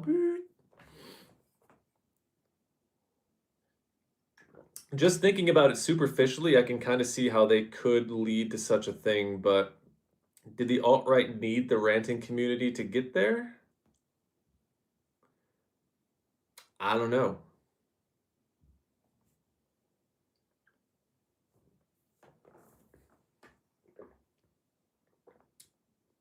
Used a rat as an alarm clock. It's probably his best fucking friend in the world.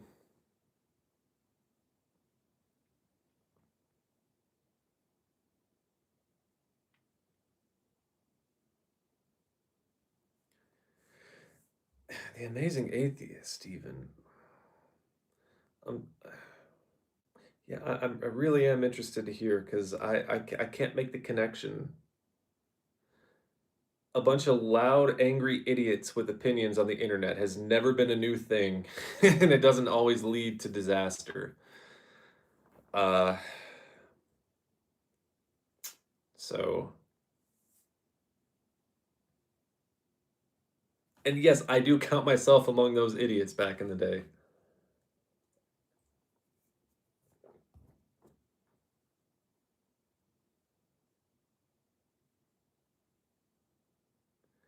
I need different lighting.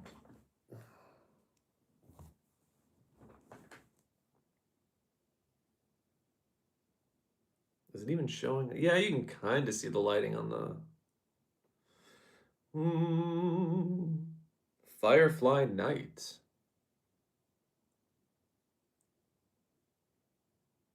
Grassland.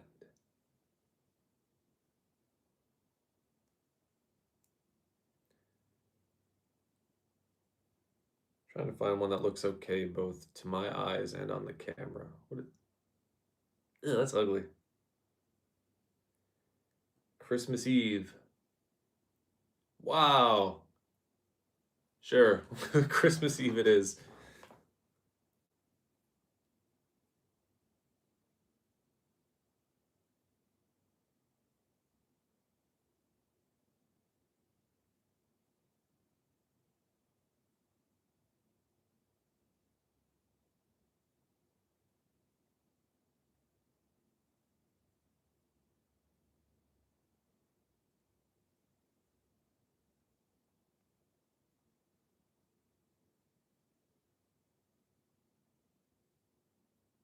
God, I can't type. Devoutly wished.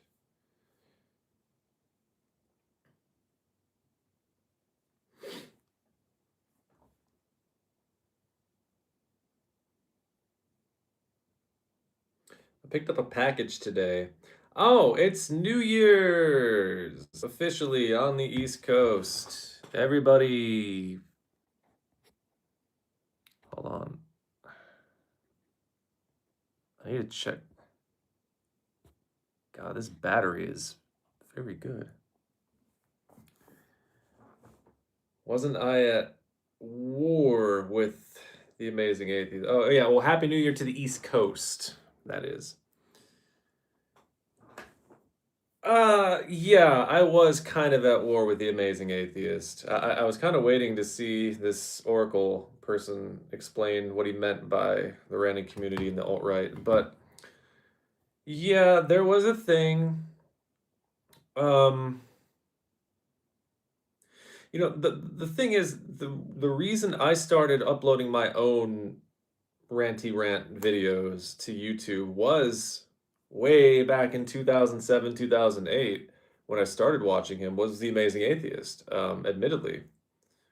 Um, when I think back on that whole thing now, I don't know that I had a lot of reason to like really despise. I didn't like the fact that he would mislead people when it came to like asking for money. I don't care if people ask for money. Everyone needs help. I've needed help. But when you ask for money and you either don't disclose what it's for and it ends up being something like really or alternatively, if you ask for money for a specific purpose and that specific purpose does not come to pass and you don't reimburse those people, kind of scummy. And that's pretty much the basis for why I didn't like him. And there were some videos he made that I didn't like, but overall, I didn't have any reason to have like a huge feud against the Amazing Atheist, and there was this. Yeah, I think that the website was not productive or something like that. Raised all this money. He raised all this money for some trip that he was going to take across the country to see some girl, and then he was going to make a video diary of his journey. I don't think that ever came to pass. Um, I think, but when it came to like us feuding, there was some video of his. I don't even remember that much, but I know I did something really stupid. Um, I don't even fucking remember. Somebody will remind me to my great shame and whatever. But it wasn't worth it, whatever it was. It was really dumb, and I made like a video apologizing for it. Um, so it was kind of, we did kind of have a thing there, and there was some crap with his podcast where he mentioned me that I didn't take very adult like. Yeah, it was interesting. What exactly was it? I know it was 2013 or something. No, it was 2012.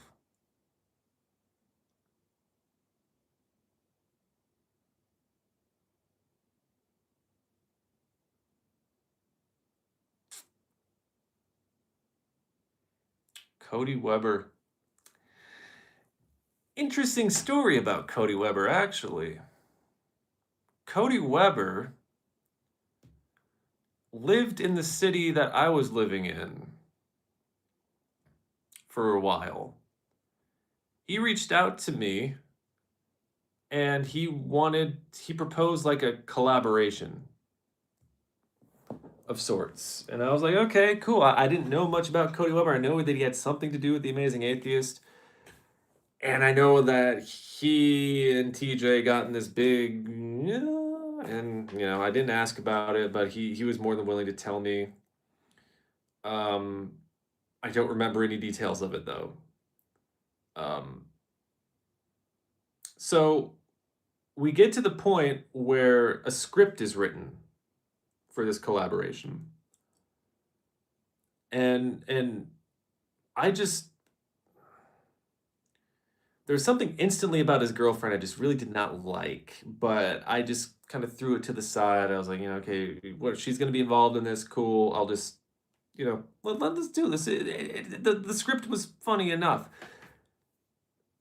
and then I added his girlfriend to my Facebook, and then she became a fan of my Facebook page, and she just posted in like an endless like she's. I don't even want to use the word endless. She kept smearing her content all over my pages, and like I got the feeling that she was only interested in doing anything because she wanted to promote her own stuff, not Cody's stuff, her stuff. The collab with Cody, absolutely, it was about mutual exposure, but his girlfriend was like commenting on my post, like, yeah, oh, by the way, watch my new video, or look at my new thing, and I was just like, oh my god, this is annoying. It never came to pass. I That could also been something that I overreacted to. I don't know. But it struck me as so lame. Like it just seemed like it was more about her peddling her wares than it was about us having this collaboration. So it never went anywhere. Yeah, I appreciate that, Winnipeg. Take care. Happy New Year when it happens. Happy New Year, Mikey. Happy New Year, everyone. Wow, I've been streaming for 241 minutes and 17 seconds. Good lord. Should probably wrap it up soon. I keep running out of water. Why does that happen?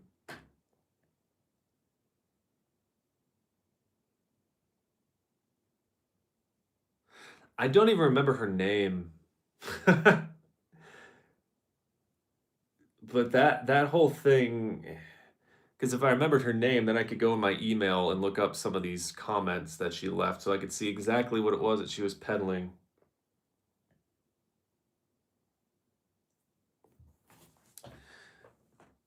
All right. Well, in that case, if her name was Kat.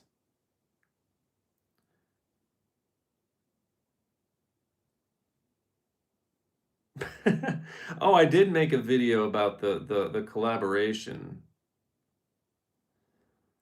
because I never delete emails. My Gmail is like full of emails archived back to like 2008, and I used to get notifications about.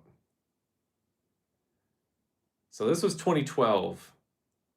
I guess I put an end to. Oh, this was actually 13 years ago to the day because this happened December 31st, 2012 is when I made this video called About That Cody. Oh, and here's the script. Oh my God. Ah, I found the script that she sent me for the collab. Oh no.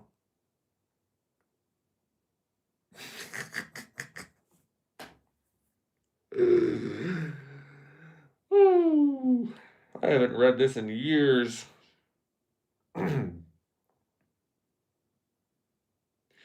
So apparently this was going to double as like an 18,000th subscriber special video. All right. It was going to be very short, this collab. Holy crap.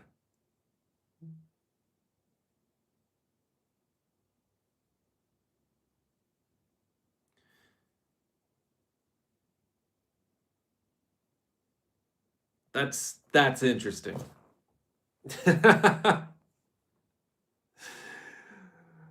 That's all I can say about that is that's interesting. Oh, that there was some language that I would not approve of today in this.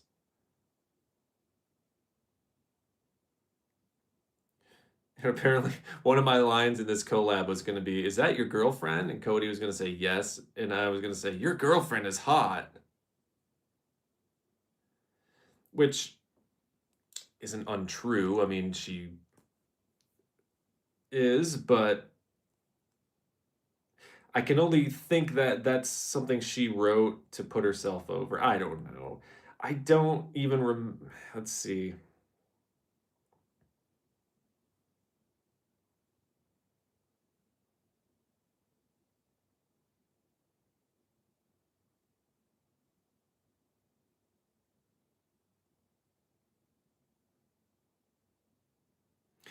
Yeah, I can't remember what it was that I got so twisted over when it came to Cat, but Happy New Year, Sphinx House.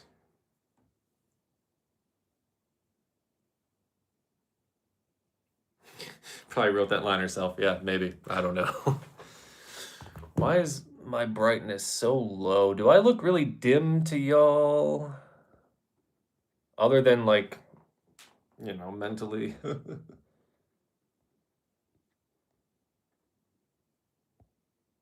Hmm. Yeah.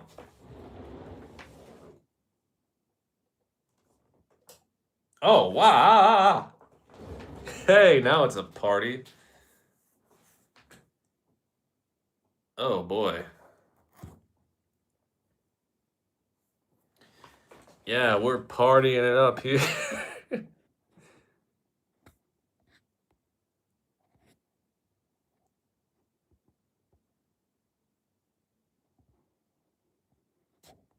Yeah, my brightness on my phone screen got turned down way low. I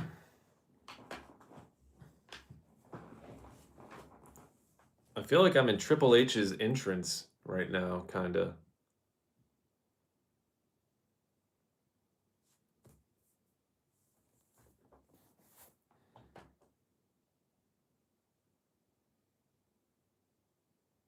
Where's the LSD when you need it?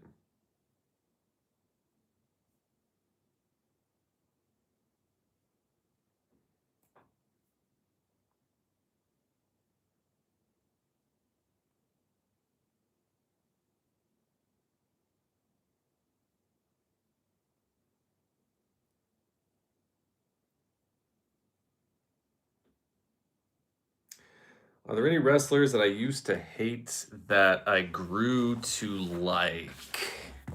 I need to turn on this other light, man. That is. Uh,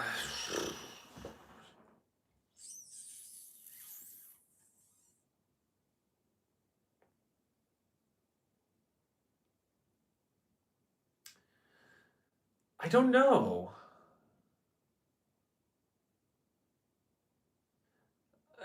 Not really.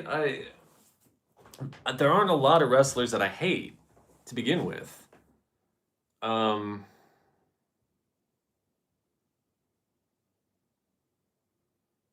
like for example, I can't think of a single wrestler from AEW that I like hate. Uh, and it's kind of the same thing with WWE. I strongly dislike CM Punk now, for example, but I used to love him. But before anybody says AEW tribalism, my dislike for him started when he was in AEW. So let's just quash that. Uh, I don't think so. No, like the closest example I could think of is maybe Shawn Michaels. Even though I still don't like Shawn Michaels one bit, I hated him a lot more before his whole Finding Jeebus thing because he was just so much more like this. I wasn't a big wrestling fan before his Finding Jeebus thing, so you know, but just based on stories. But that's the closest thing I could think of.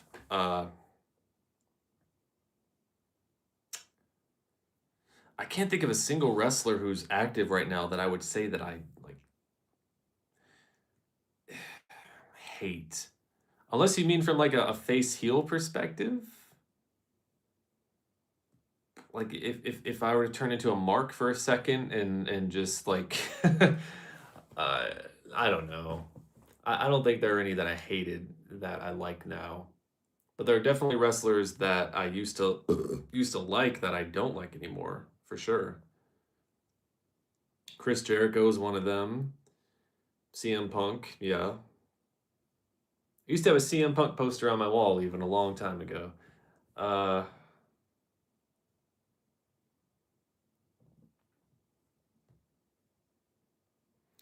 Jericho ruined his legacy. Jericho had some really good matches in his 50s.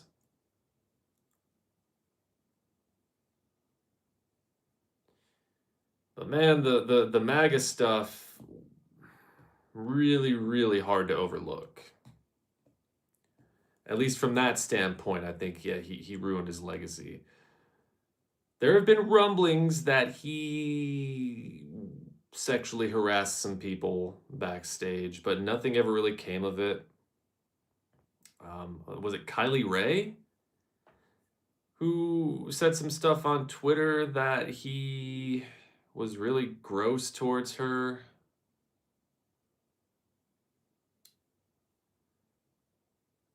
I can't recall. I think it was Kylie Ray, or I think that's who the person was assumed to be. Of course, used to be a big Undertaker fan, but then the bloom fell off that rose with the MAGA bullshit. But he doesn't wrestle anymore. Doesn't count. If Undertaker tried to wrestle again, his whole body would just like those skeletons in Super Mario World when you jump on them or whatever. That's what would happen to Mark Calloway if he ever tried to step in a ring again. I'm convinced.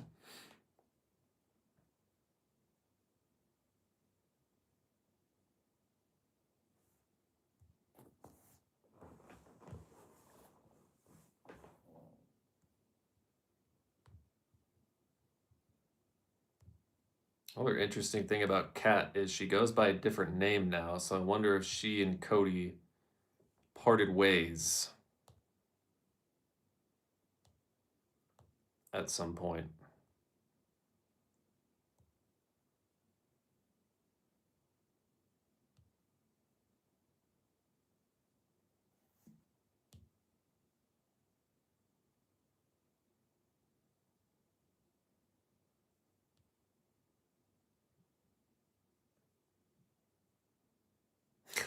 I can't believe I've seen worse scripts.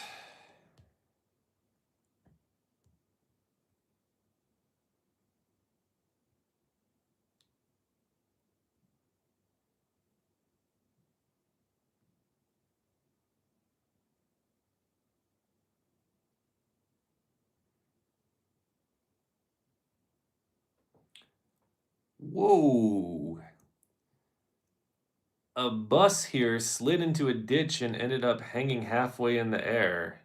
No one was hurt, but it looks cool.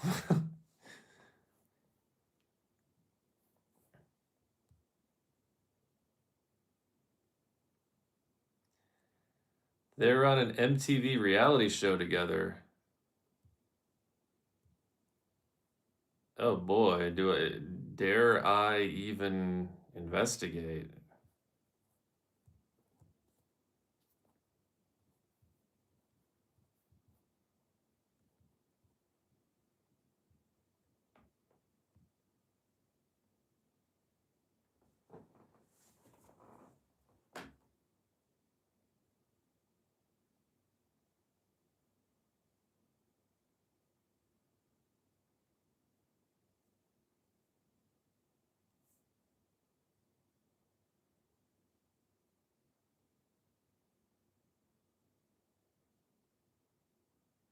When I found out Kelsey Grammer, I was glad I never watched Frasier. Yeah, Frasier is one of those shows I watched a couple times and that was good enough for me. Yeah, Kelsey Grammer's MAGA, isn't he? Or close to it. Yeah, I don't know. Oh, at any rate, what is 254 minutes in hours? Not quite 4 hours. Yeah, it is. Wow. I am going to take my happy ass to bed. But Happy New Year for all of those who have not experienced the new year yet. Um, and for everybody who has experienced the new year, I hope that you have a nice and safe and he said Trump was the best president. Yeah, oh God, yeah. Well, they can't all be winners.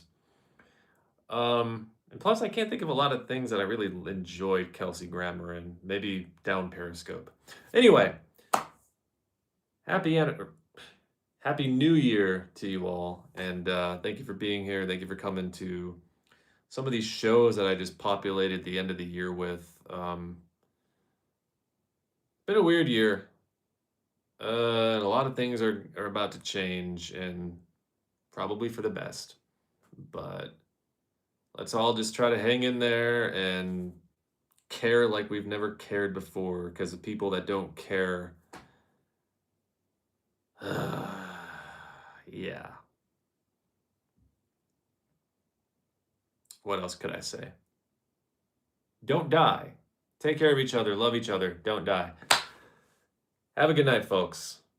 I'm very tired and my voice hurts. So I'm gonna, if I can ever figure out how to end the show, I will end the show. Bloop. Have a good night, folks.